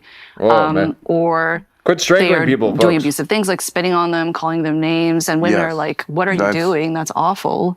And if you as a man, are doing these behaviors and you don't think that you should maybe ask or just not do them in the bedroom, or you think that this is something enjoyable to ask yourself, where did you get these ideas from? I think it's deeper than that. Why do you like it? Like I was saying before, again, this is one of my specials. This was the ending bit about how even in my fantasies, I just, choking, I don't get it. Like, oh, you can't breathe, sexy. No, I don't get it. Or like, but I never even like, I would never want to like tie somebody up. Yeah. Tie somebody up. No, I want your hands on me. Yeah. Well, let me hip you to how that's going to make this better. Yeah. Let's use those hands. Let's not, I don't need to tie you up to control you. I can do that with my dick, as I should. It's the only way a woman should ever feel pain in bed. What? The only way women should feel pain in bed is through the controlling thrust of Bill Maher's shaft? Oh, no thank you. Not an image I want in my head. Okay? That's what people are saying in the chat when I went trans for a minute. They're like, no. Okay? Please, Bill Maher. You have passed the point of no speaky, okay?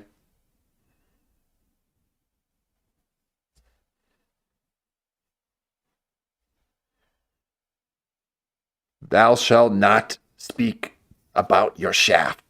Don't be talking about your cock and how it's controlling women and hurting them.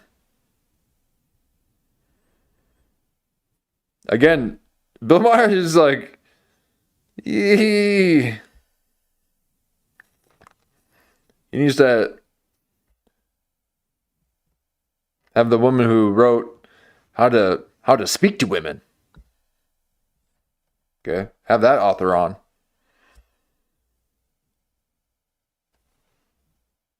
Andrew Tate. Basically, whatever Andrew Tate says, how to speak to women, that's what I do.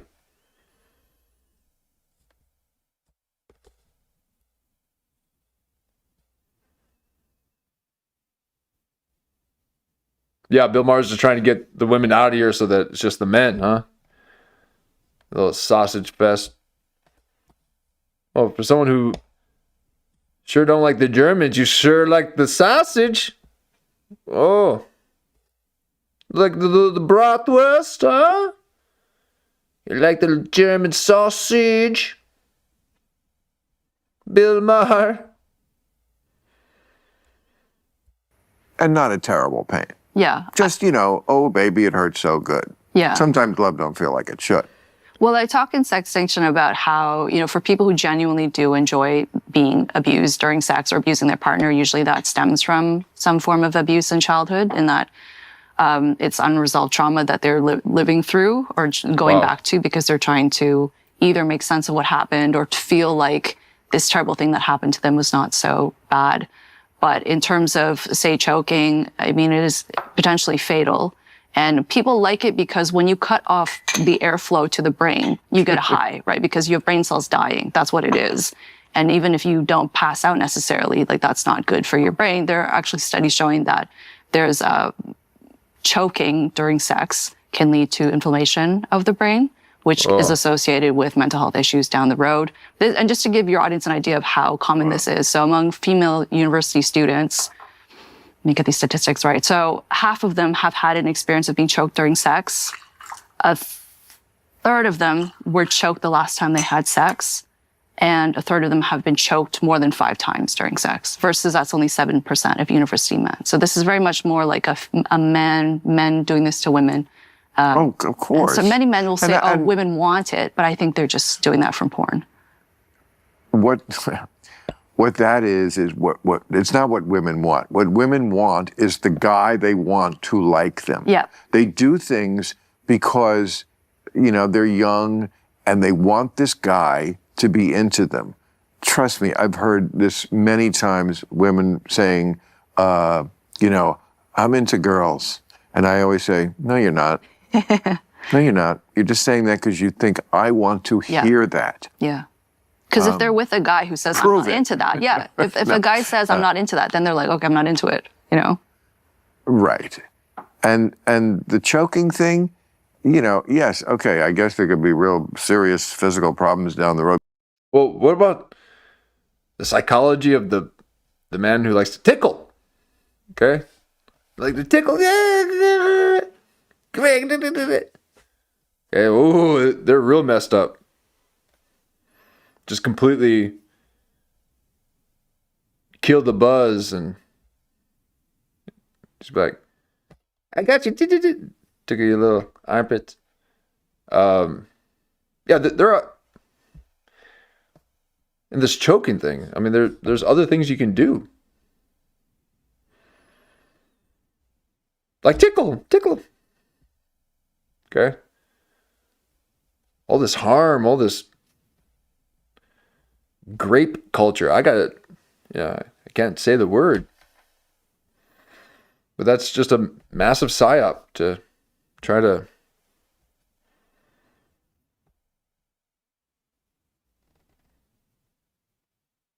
make it mainstream to abuse women. That's crazy.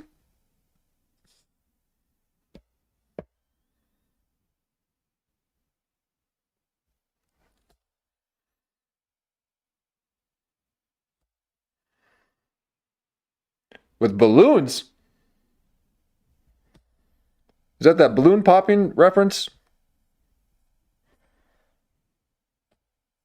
Who was talking about balloons before?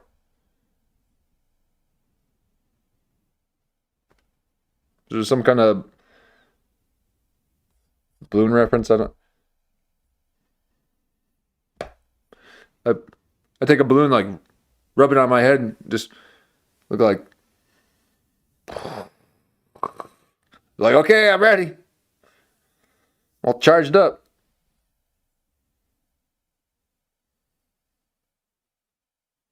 There's balloon fetishes. Wow. Oh my God. They rub it on their genitals? What? But the noise. And how?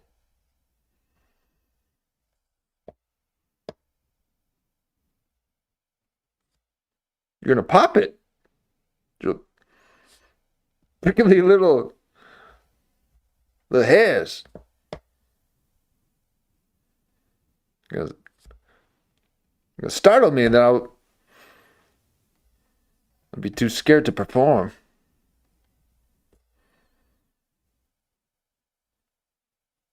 But the problem is much more, why do you find that attractive? And by the way, let me just say,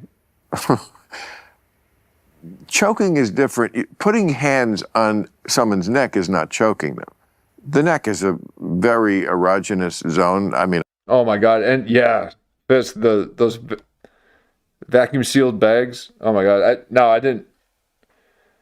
I haven't looked too much into it to see if people die. I mean, it seems like you could easily die from that. But people are dying from that. That is so insane. So just seems like, I mean, why?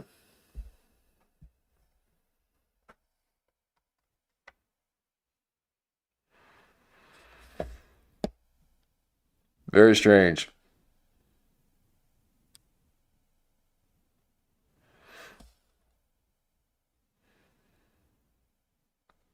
It's the smell. Okay.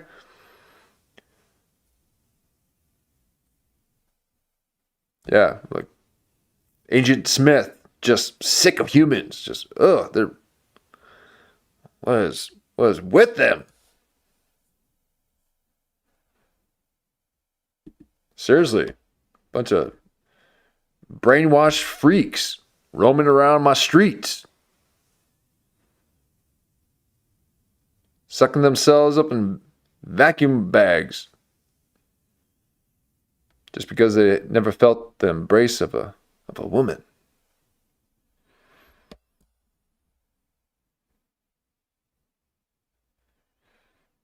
We need a war. We need a big war. We need a big old war. Get rid of these freaks. Start fresh. Start fresh. Can't. So Sodom and Gomorrah out in here. It's worse. This has got to be worse than whatever Sodom and Gomorrah was in the Bible. It's got to be way worse.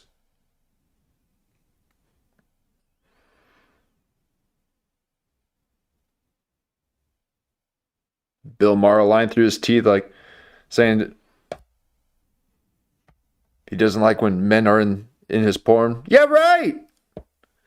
Yeah, right. No, you just don't like them coming into the scene too soon because you'll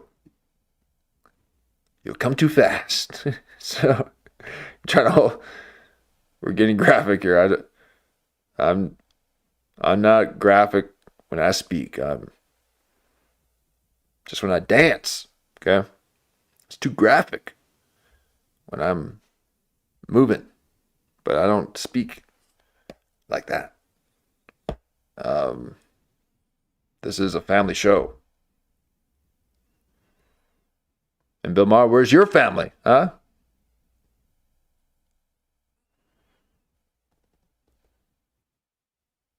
And I think every square inch of a woman is. I mean, I'm a flaming heterosexual. So, to put your hands on somebody's throat. So Bill Maher keeps saying that because I keep playing this clip, and I've already played it so many times, and I will play it again, okay? Because I play this so much, and he's seen our show, and he has to make sure. Why should we go home? We're here. We're queer. We're drunk. We got. Oh hell! I mean, he picked it up immediately. He's like, "What? We're queer? Oh hell no! No! Mm-mm." And he's just like, a square inch of a woman is. I mean, I'm a flaming heterosexual. A flaming. It almost sounds like a heterosexual-ish, huh? The topic of our last stream. Another reason why I think Bill Maher's watching our show. Stop watching, Bill Maher, please. And if you do, allow me to come on wearing black hands and her top. I should add black hands to that. I mean, how long are those arms? Good God. A square inch of a woman is. I mean, I'm a flaming heterosexual. So, to put your hands on somebody's throat, but that's not choking. That's the same as you would caress them anywhere. But if you actually get pleasure out of giving pain, that's a problem. That's where, to me, the ref has got to throw the. Yes, Fisk is noticing what others have noticed too. They are matching, and they're in their moon cycles. Okay, their menstrual cycles are locked in. They're going to go shopping afterwards at the Calabasas Commons, hoping to see Kim Kardashian trying to be noticed, and the other guy, the Howie Mandel, sitting outside getting some sun on his dome.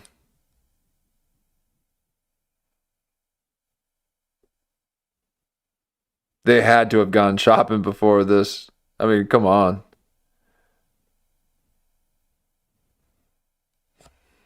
Them. The neck is a very erogenous zone. I mean, I think every square inch of a woman is. I mean, I'm a flaming heterosexual. So, you know, to put your hands on somebody's throat, but that's not choking. That's the same as you would caress them anywhere. But if you actually She's like, get pleasure out of giving pain, that's a problem. That's where, to me, the ref has got to throw. Is this his menopause outfit? Is this? Oh god.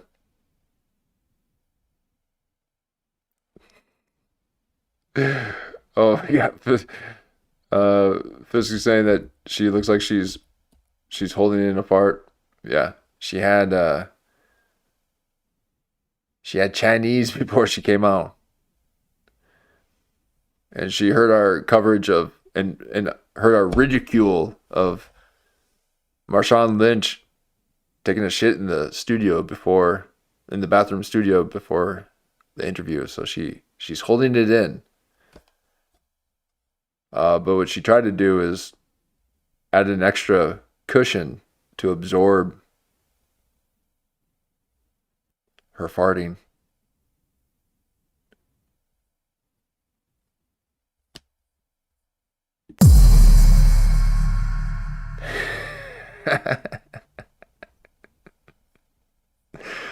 A big old doof.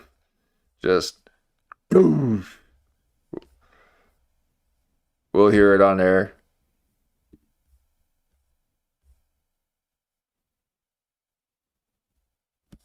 A square inch of a woman is. I mean, I'm a flaming heterosexual. So, you know, to put She laughs because she doesn't believe you. your hands on somebody's throat, but that's not choking. That's the same as you would caress them anywhere. But if you actually get pleasure out of giving pain, that's a problem. That's where, to me, the ref has got to throw the flag, because there's something wrong with you. Then there's something you are there not for the pleasure. Sex itself should be the pleasure. You know, you shouldn't need this extra dimension. Oh, it's sex, and I'm making someone cry. You know. Yeah, it depends on the intention, because I think there are some men who do it also because they have had female partners in the past who have said they liked it. So they think, well, I'm not really into this, but women seem to like it, so I'm going to do it. And then the women are doing it. Those women were lying because they thought the men wanted to hear that. Which is so crazy, because this whole trend is really about both sides pretending that they want something that they don't actually like. Well, I mean, look, men are the seed of the bad shit. I would absolutely concur. But women could do a better job, too, of this kind of thing. I mean, you know, you let down the whole gender when you pretend that you like this stuff, because that is going to encourage the guy to think, oh, they do like it. I mean, he's young, dumb, and full of cum. I mean, he literally doesn't know his ass from the elbow. So he's probably going to buy that and think, oh, they do. And then, of course, they see it on porn. And, you know, there is a lot of spitting in porn, which I hate. I don't like spit to begin with. I don't know what it did. I mean, I get it that it's involved with sex in some ways, but I have to look at it. You know, I've never been a fan or engaged in like food. Some people, you know, mix food and they lick shit off each other. It's like, I wouldn't even have food before sex. That's my big rule. Sex first. Didn't even know that was a thing. So Bill Maher is slowly addressing his dark porn habits. Okay. I just thought people were jump roping and rollerblading. No, roller skating, actually. With the old school. Okay. To the pure, all things are pure. All right. I can't even come up with strange analogies of the different kinks that people have. Quit kinking. Be normal first. You know, start with that.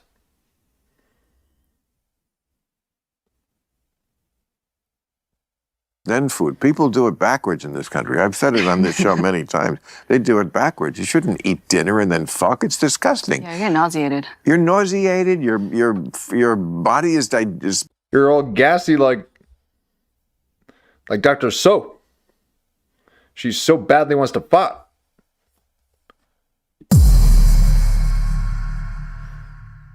disgusting. Yeah, you get nauseated. You're nauseated. Your body is spending all the energy digesting the True. food. You should do it after. That's when it makes sense. You've earned it. You know. But then the problem is the men are probably gonna be like, I'm gonna go home now. Forget dinner. Right. I mean, you have to have somebody who you want to have dinner with after. Yeah. But you know, it's funny because we do talk about all these changes, but then we also do see a lot of society doing what they always have done. I mean, Deborah, The Bachelor is still on. Or maybe it's not. Didn't they just cancel it because the chick was like throwing chairs or something? What? Yeah, I know.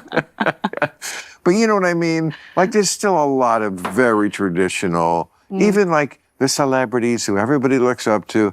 They basically they get married to the tight end for the Kansas City Chiefs. They're not. The gravitational pull of who we actually really are. They're like us. Is a very strong antidote to the craziness. I mean, you can say gender is just what's the term? Non-binary or spectrum. Well, a cultural or a socially constructed. so a construct.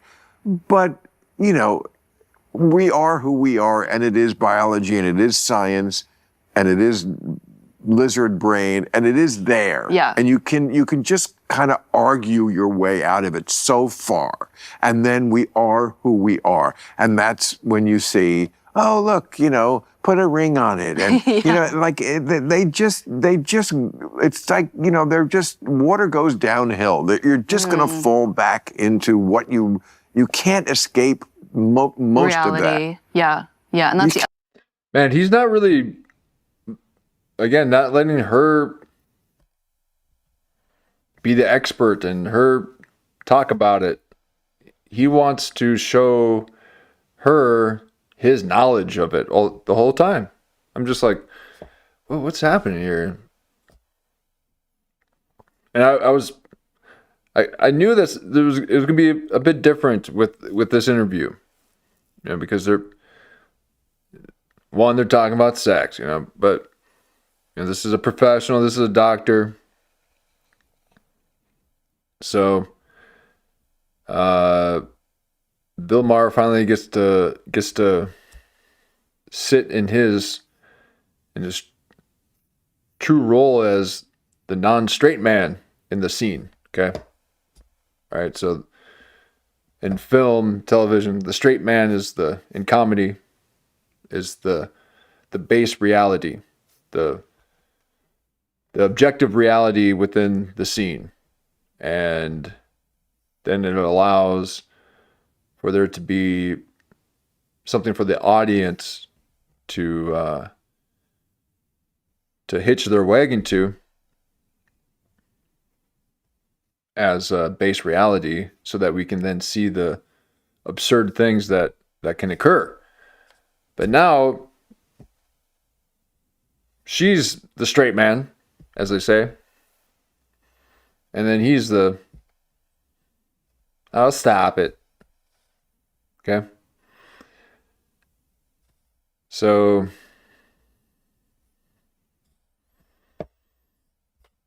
we'll see how this goes for a bit. We'll kind of let it run. Let's see if we can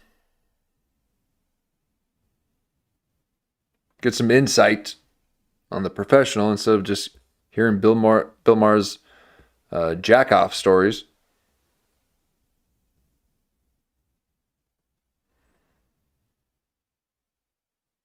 But yeah, this is Bill Maher just saying, hey,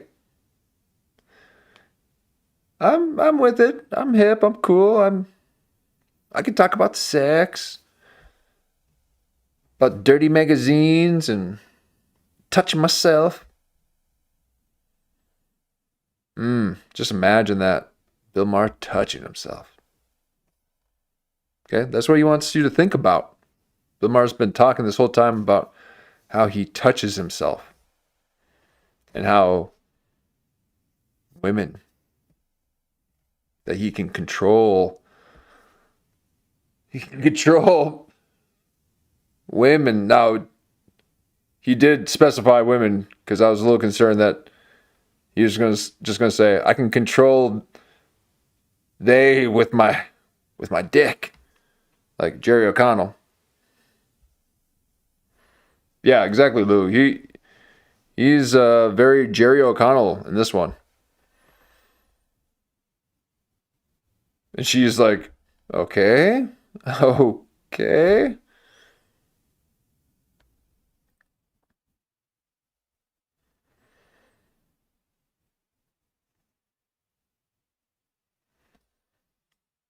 If you guys haven't already, you should take a look at Jim Kennedy's Instagram and see, I don't have it with me here, but see the image of him and Jerry O'Connell that he had on there.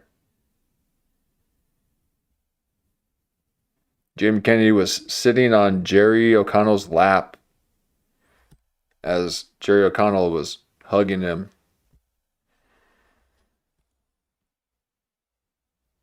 The other thing, with a lot of the technologies around dating and relationships, I think also a lot of like the ideology promoted by wokeism or feminism is it helps in the short term in that it helps us to self-soothe. Say when we're stressed out, like the distraction of being on screens or being on dating apps, it makes you feel like, okay, I'm doing something to help my personal life or to meet people or to connect.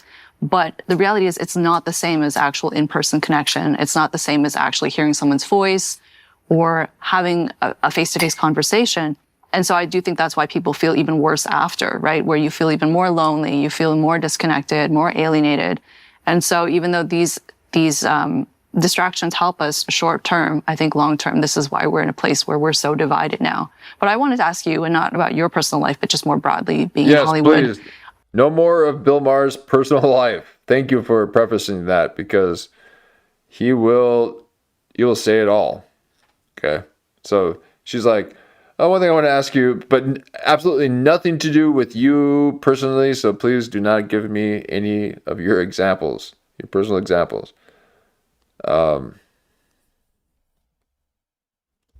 What is dating like here? Because I know in large cities, like say New York, I've heard it's just atrocious. Like it's so difficult. And I imagine, especially being in entertainment and being in this ecosphere, like it must be so much harder. Because I hear from people around the world about how hard dating is nowadays.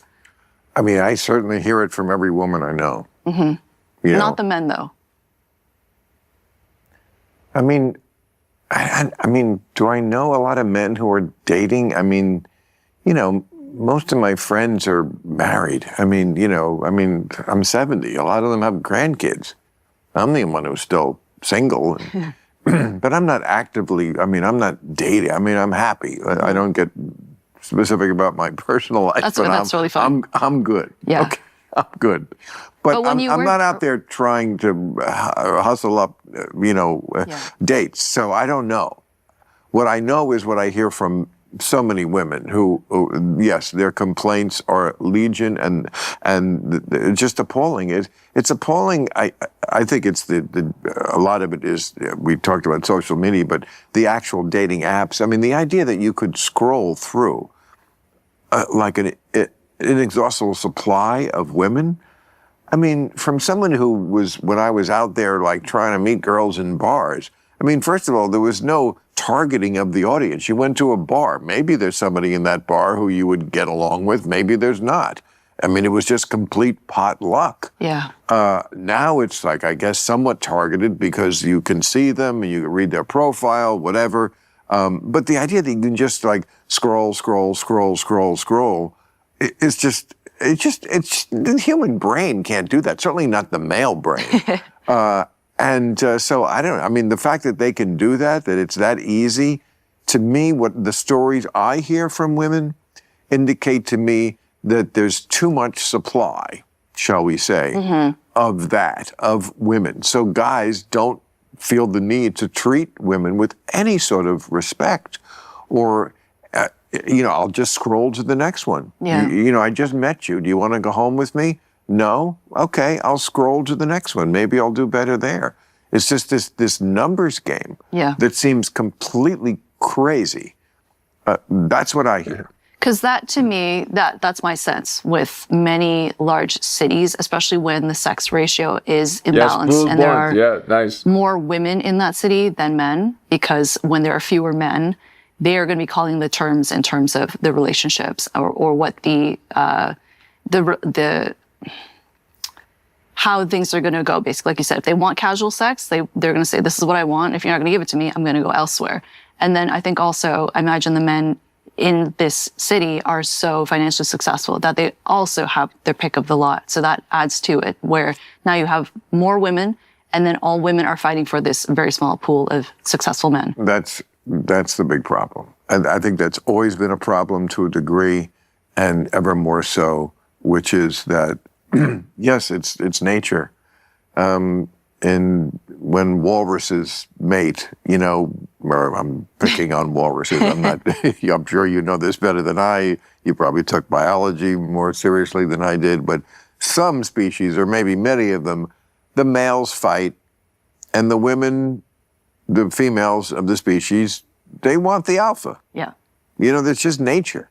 And here, you can be alpha in a place like LA because you're great looking, because, we suck all the great looking people out of the country. People in LA are so beautiful. Whenever I come here, I'm always like, oh, yeah. Yes. I mean, because people in Indiana, when they're beautiful, they go, I got to be in LA, and the models are in New York. And so.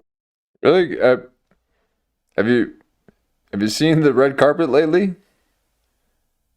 I mean, isn't the whole internet going crazy over Olivia Wilde? And how she looks like a skeleton, and same thing with the Osborne kid. Have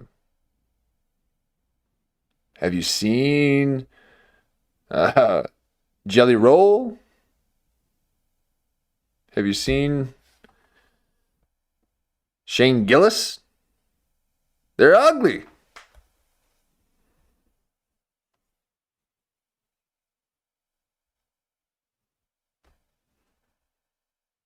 Post Malone? Looking like a frail little gay.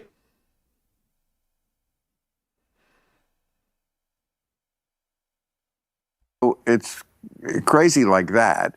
Or you can be, and there's also like tens of zillions of rich people. I mean, everybody wants to live here.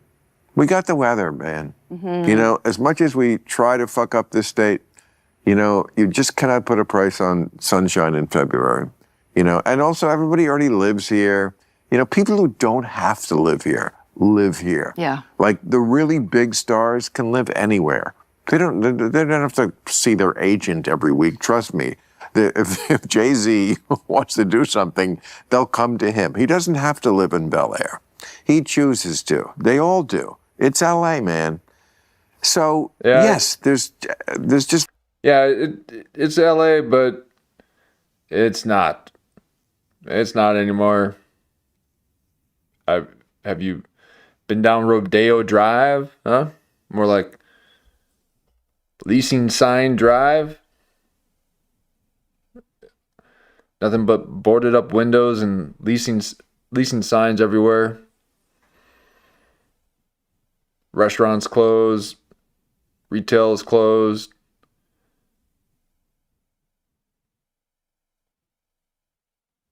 The encampments, people in tents everywhere.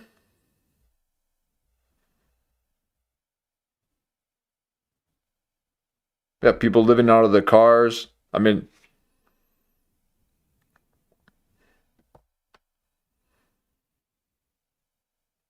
you would occasionally hear about the man living in the van down by the river, okay? The man living in the van, living in Malibu. Now everyone does that. Everyone has to. The whole middle class is living out of their vehicles.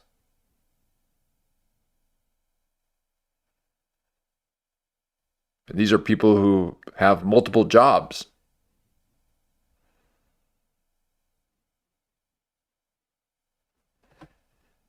So can we get rid of this housing bubble? Okay, this insane inflation.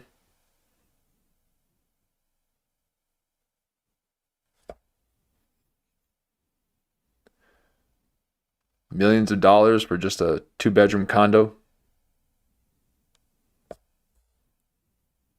And there's so many Nepo babies and Nepo wealth and passed on wealth. And, so it's, I don't know.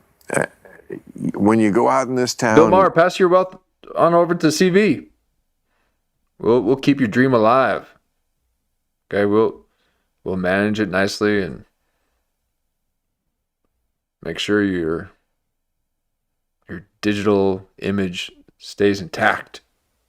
It doesn't look like anybody's really unhappy when you're in a restaurant, but they also look like they're all on the make in some way.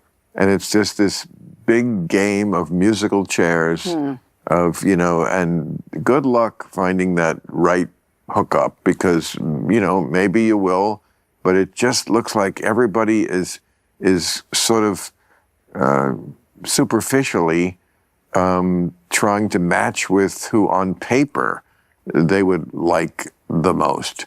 Your book, you talk about the... She's a whole, 2 bricks higher than Bill Maher.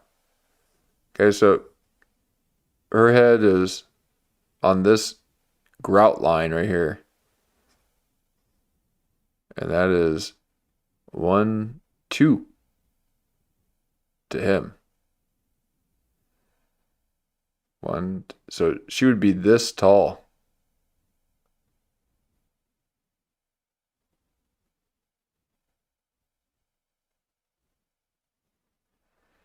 Are those 3-4 inch brick faces?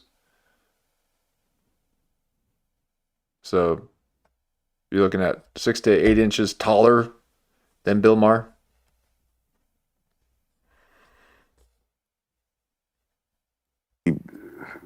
Three sixes, guys? Yeah.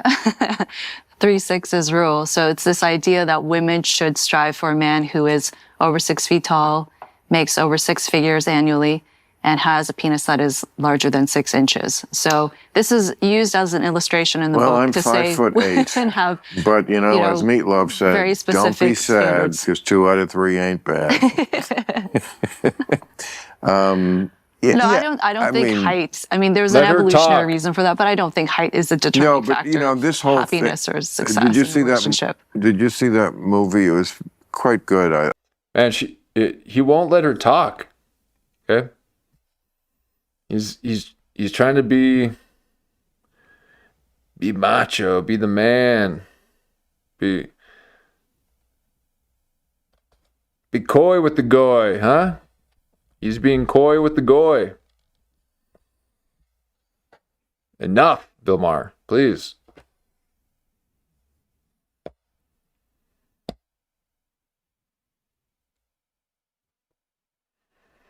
So the 666 rule.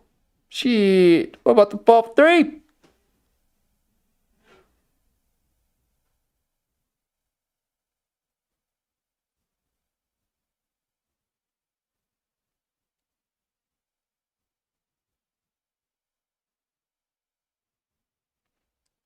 The 4-5. So women, do you want men who are 6 foot, 6 figures, and at least 6 inches long?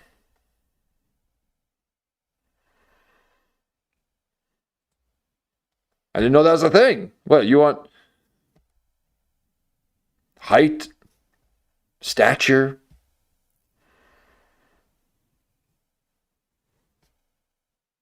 Yeah. bit of prestige and some vigor.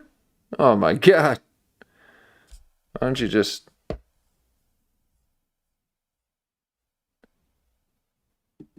It's like, who does it? Okay.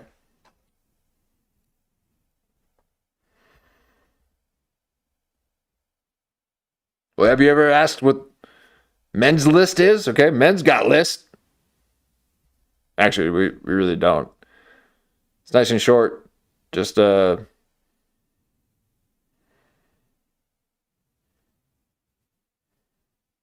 say yes. We like the women that say, yeah, sure. We're like, whoa, okay, yeah. Woo.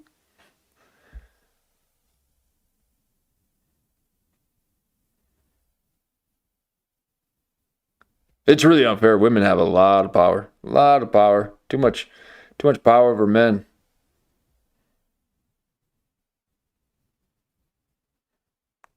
You put us in a spell. I liked it. I can't remember the name of it now, but Dakota Johnson played a 50 Shades of Grey. No, not that one. No, she played like... Oh, please don't mention Dakota Johnson when you're talking to a sexpert, okay? Whoa, please. Has she just basically, like, ruined her life? And granted, she's Nepo, okay? Who knows what happened to her as a child? We hear all the MK Ultra stories and how, they even Rob Reiner passed his kid around. But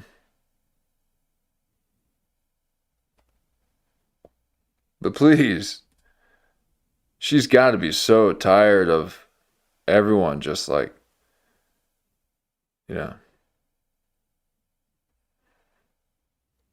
thinking of her as the sex object, okay?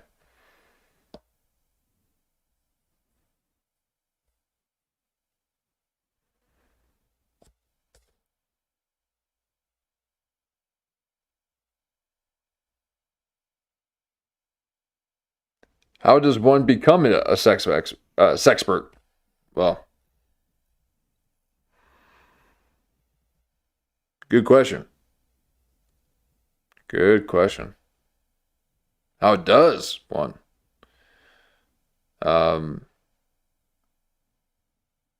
Especially when it looks like you haven't been laid in your life. Okay? She couldn't be more of a prude.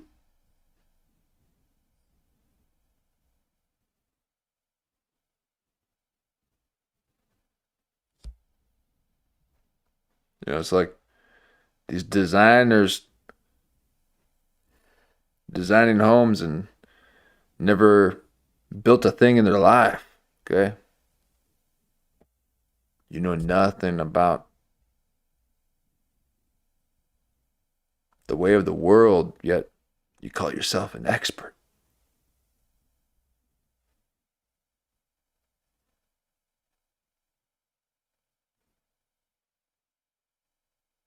Just stay in those books, you old book nerd.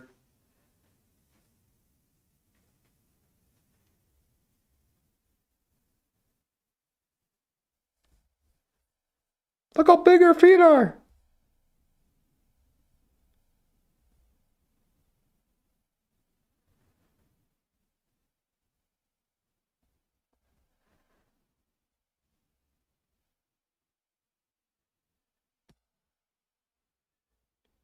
Okay, she's not trans, is she?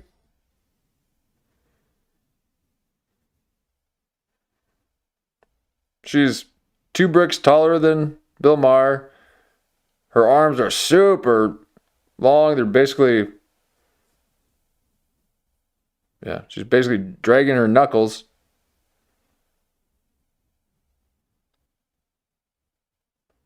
And her bare feet are bigger than Bill Maher's boots.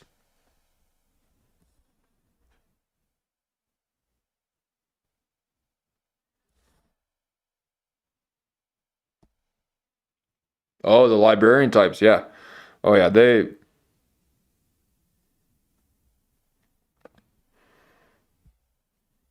all about the hidden power of the word. Yeah,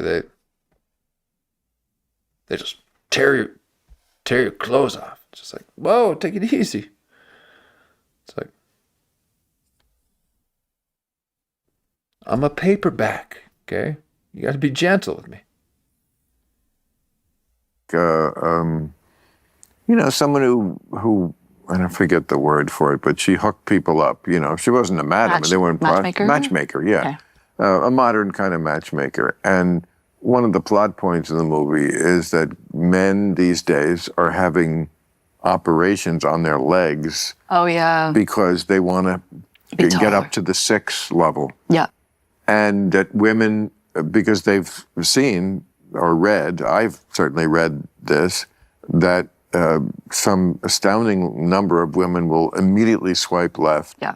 on anyone who's not 6 foot tall, which Or I they think set the filter there, so they don't even see those they profiles. don't even see them. Okay. So for all He's like, oh, that's how they do it. Yeah. They don't even see it. He's like, that's why I'm not getting responded.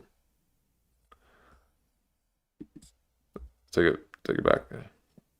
immediately swipe left Yeah. on anyone who's not 6 foot tall, which Or I they think set the filter there, so they don't even see those they profiles. don't even see them. Okay. So There's, for all the women who are like always up our ass about how superficial we are about big tits, fuck you. Your legs are our tits, okay? You're no better, obviously, and you used to be. Yeah. And I don't think most women are like that, but maybe that's just the women who are on social. I think there's an extreme, but that standard in terms of wanting the highest top tier male specimen in terms of whom you're willing to date, I think that broader mentality has spread, because if you ask, as research for the book, I will ask men, I was asking men and women about their experiences with dating, and men will typically reference their height it's funny, I've never smoked weed before, and I think this is starting to affect me. Oh, I'm sorry. No, it's totally fine. I knew it's totally fine. If I'm stumbling with my words. oh, got some contact high. Oh, yeah, that's right, folks. We got a little bit. We got the sexpert who's got. She's high, folks. Oh, yeah, take that in. Yo, saucy pants, yo, lady long legs, librarian. There she is. The ganja got you giggling, didn't it? Whoa! Ow! She's high, got the contact. What? Oh, she got the giggles. Sexpert got the giggles, huh? Oh. The wife took one puff and now she thinks she's high. He hasn't lit the thing yet she thinks she's high. Oh my god, she's a big old nerd.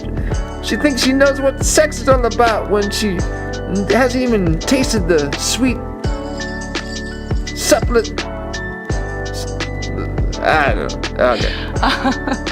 You're hardly stumbling with the word. You haven't even sat back.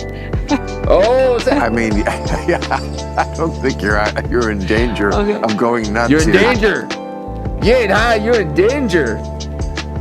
Cause Bill Maher's gonna hurt you with he's gonna control you with his 6+ inch dick. Ooh. Shabbat shalom.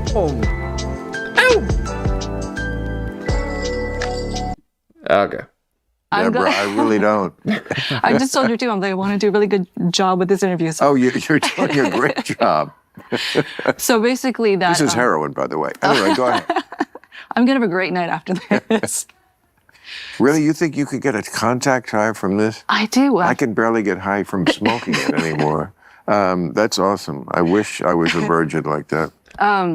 You give to him virgin. Yeah, men will reference their height in comparison to 6 feet instead of saying like I'm 5'10" or 5'11". they'll say, I'm almost 6 feet tall. Whereas the guy who's actually 6 feet tall or taller will say, I'm 6'1", 6'2". So I've noticed this trend, and it's the same like with women and how we feel the need to minimize, our dress size or, What? Your boob size. we'll say, what was I going to say about this? Yeah. Yeah, she's high. Now she's like talking about their sizes, okay? And immediately our chat was like, oh wait, no, she's padding. That's a padded bra. Shit. You girl's a catty.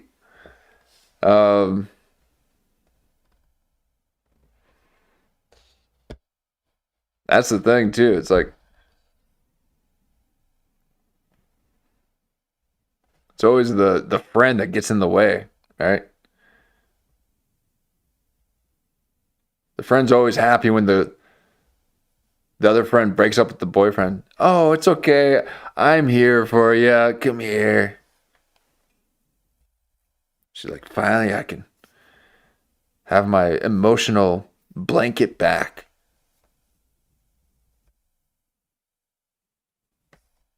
So women don't like other women meeting a man because, one, that means one less man for them, and two, one less friend for them. Because once the woman finds that 6 foot, 6-figure, 6-inch plus,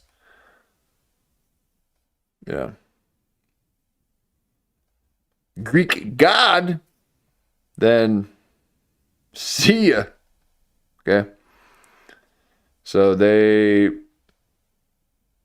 always like, well, I'm going to have to meet him. I wonder why I haven't met your boyfriend yet. Yeah, I'm going to have to see how he is first.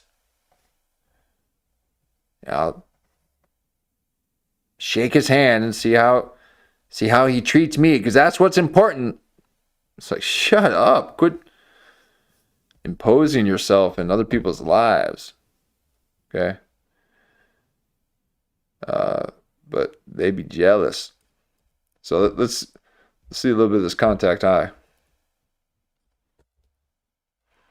Be taller will say I'm 6'1", 6'2". So I've noticed this trend, and it's the same like with women and how we feel the need to minimize, our dress size or, we'll say, what was I going to say about this? Yeah. I was going to say, well, because I don't know, Stoner, what were you? in the last week, people have been wondering if I had breast implants, and I know it's called a push-up bra, just for people. Whoa! We just said that. Wow. So Shy was right. She called it from the very beginning. She's like, whoa. Push up bra central, padded bra central. So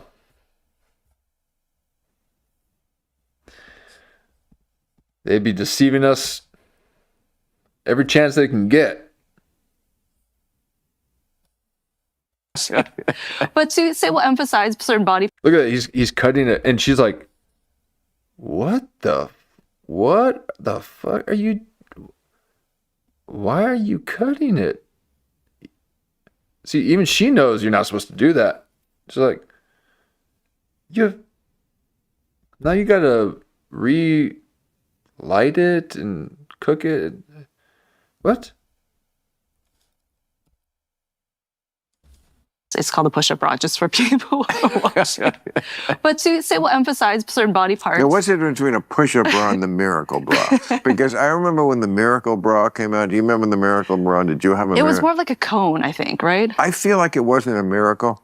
I feel like we pushed the tits up and together, and that's the miracle. Like, there's only so many ways you get. Like, women, that's that what we is a do. miracle, It's not a miracle. We push the shit together. That's really it. Greatest invention of all time. Really? But yeah, so I think women are allowed to want what they want, just like men are allowed to want what they want. But in terms of those standards, if you're going into the dating pool and saying, okay, I'm not even going to look at men. Yeah, that's right. And men want the curvy Asians, okay? So sit with that.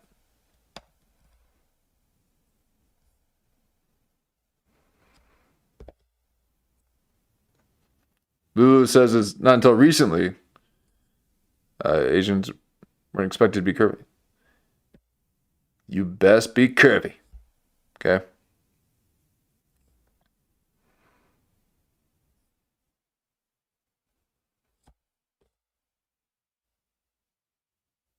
No, please, just be you, okay? Be you. The second you're trying to, make your body into something else, it is hot. So please keep doing that. The curvy? No, please.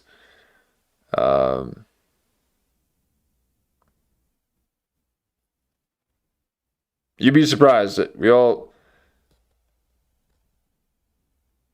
the flatter the better. Okay? So,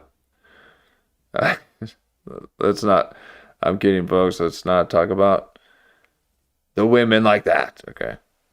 Who are not this height or who don't meet these criteria that are not necessarily reflective of happiness in a relationship. You're doing yourself in. Right. Or, look, men, if you said to me, like, if I was in the dating pool and you said, well, you have to look at women up to every age, I wouldn't do that either.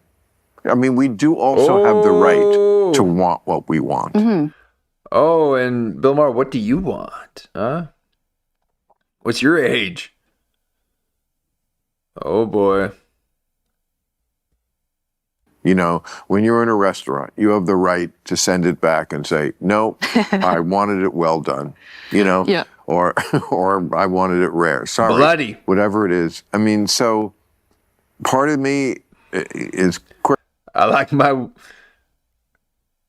women like I like my steak, nice and bloody. quick to condemn and say, you superficial hussies.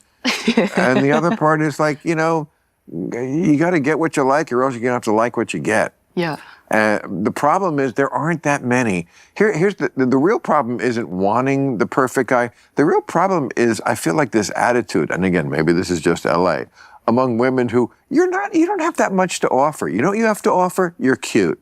That's it. And you think that's all you need. You're not smart. You're not cool. Interesting. You're not that interesting. You're vapid. And there's 1,000 million chicks out here just like you. Wow, look at, and he's like,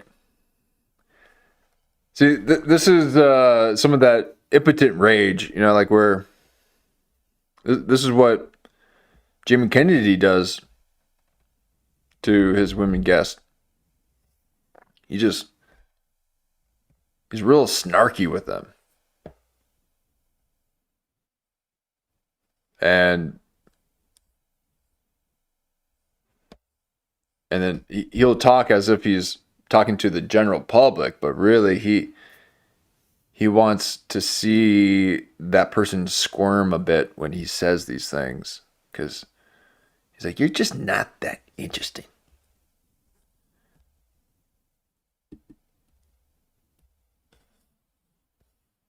And she's like, you're not talking about me, are you? You're not smart. You're not cool. Interesting. You're not that interesting. You're vapid. And there's 1,000 million chicks out here just like you. And you think you deserve like the upper echelon kind of guy? Read a book. Okay? Yeah. I hear that. No, that's actually how he treats all of his rejects. Okay, all the women that reject him on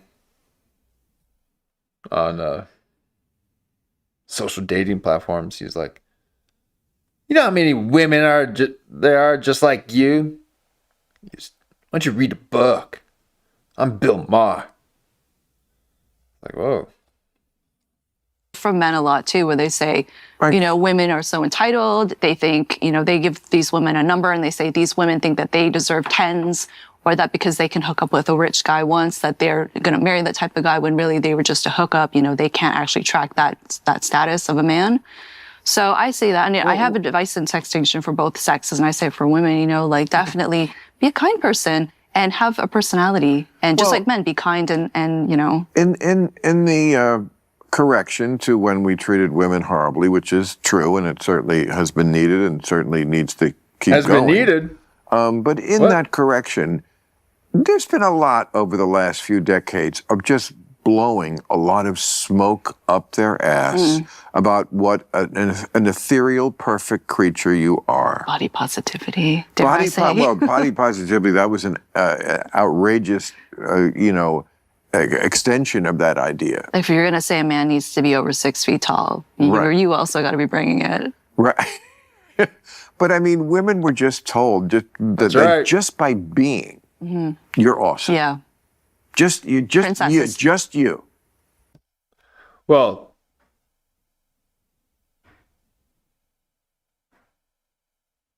you know, what's on your list, Bill Maher?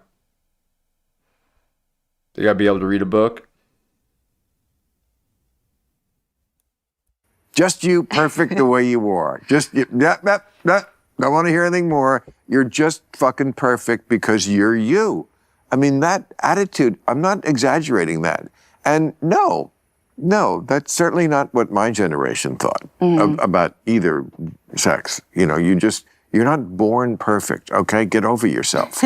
You know, make yourself, you want to be with interesting people? Make yourself interesting. Yeah. You know, you want to keep up with this conversation. And I mean, honestly, the number of women you could go out and again, this is LA, but I know New York is supposedly somehow the greatest mecca of intellectualism. I lived there twice. I didn't see any difference as far as like the younger people and how smart they were. And they were into the same bullshit, okay? They're the same superficial glitter monkeys everywhere. Yeah. And,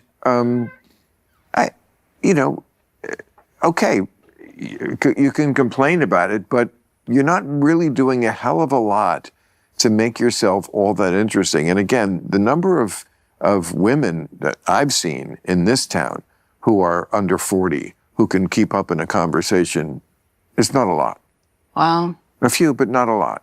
And they all do seem to think that they should be with, the CEO of, some $1 trillion company and, be flying on private jets. And, it's very much like American Idol, Let's skip past the part where I have to learn how to play music and get to the idol part. Let's just skip past just the give part. me the record deal. Let me just marry the guy, and then I'll learn. And then when we have a conversation when he's talking to his boss, I'll know what an IPO is. Yeah. Because right now I think it's some sort of UTI test.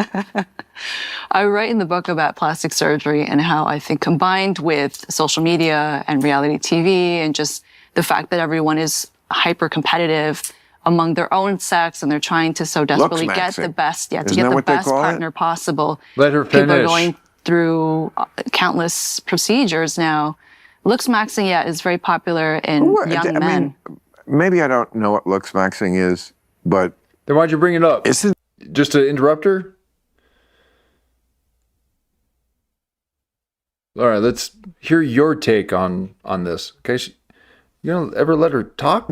Looks maxing what people have always wanted to do, which was just, I feel like my whole life I've been looks maxing. I know it doesn't look like it, but I can't think of a time, certainly past when I got to puberty. Okay, when I was a kid, I cared about baseball cards and that was that. But once women were in the picture, I did everything I possibly could to look my best. Now, sometimes I was wrong and it was stupid. And, in high school, I grew a beard and it didn't look good, but I could, so I did. But it was in my mind, max your look. Yeah. Be the best looking version of yourself you can be. The beard shows testosterone, so you were on the right track. Well, yeah, you ain't now. So the beard shows testosterone. Ah, shave mine. Shit, I'm just a soy boy now. I lost all my voices. Okay, I used to have all these voices from the high T count that the beard gave me. Now I'm just a little pleb like Bill Maher. Oh, can't wait until that thing grows back. Well,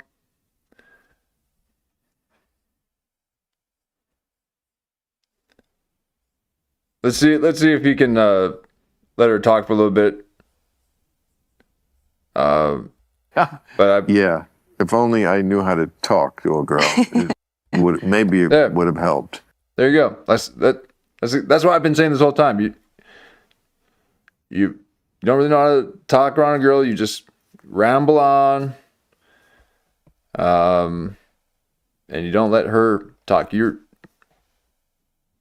not a very good listener. Okay, maybe that's why the women don't want to be with you for very long, because you won't listen to them and you put them down, and when they have ideas contrary to yours, Bill Maher, come on, okay, shape up. But I've always said Bill Maher, dresses nice. Well, nice, dresses up, okay. To each his own, but at least he's trying. So I'll give him that. But if you're wearing a sleep ring on your wedding ring finger, that's just sad. But he's trying to promote it. So the left hand's a little bit more visible. But folks, looks like we're about an hour into our 50-minute interview.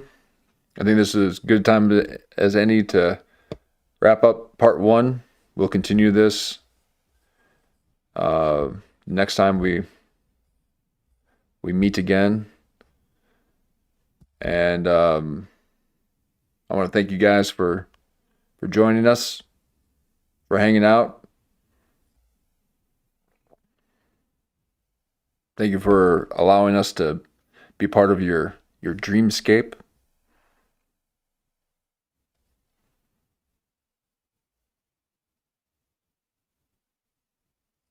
And hope to see you again. Thank you so much.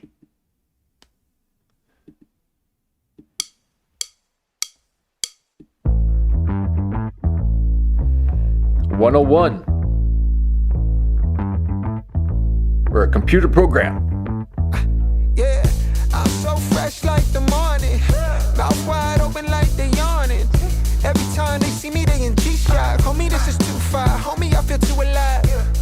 You can see me like Illuminati. You can see me like Illuminati. But I'm shining so bright, so bright. Don't come and try to share some of this light, no. Give me a beat and I control it like a maestro. Ladies on a mission, they be trying to get me wiped up. Shawty, wait a minute, can't tell if I like ya. Gotta make sure you know how to shake it like a bartender. Team with me and they all winners. And you know we ballin' all winter, all summer. Jewelry around my neck is lightning, but I'm all thunder. Keep coming with it. Keep coming with it. Keep coming with it. Place your bets on us. Get your money and flip it, yeah. Keep coming with it. Keep coming with it. Keep coming with it. Place your bets on us. Get your money and flip it. Bring a friend and come along. Don't be taking too long. Well, that. The vibe's too strong. If you don't know how to move, then we moving on. Ain't no way rhythmic feet up in this place. If you can't catch the feeling, then get out the way. I've been reeling and fish from the lake. They keep saying I'm down to earth, but I'm really out of space. All these women aliens, super foreign, so exotic. Hop in the Mercedes Benz, and I got them crushing like ice pouring above. It's overflowing on us. You drop it and pick it up. I think I'm falling in love, but shawty, this isn't what you probably thinking it was. It's a vibe out, cooling it for the weekend and such. You gon' find out once you come on and bring me that up. Keep coming with it. Keep coming with it. Keep coming with it. Place your bets on us. Get your money and flip it, yeah. Keep coming with it. Keep coming with it. Keep coming with it. Place your bets on us. Get your money and flip it. Appreciate it, folks. Have a great Cinco de Mayo. Be safe out there. And we'll do this again. Thank you.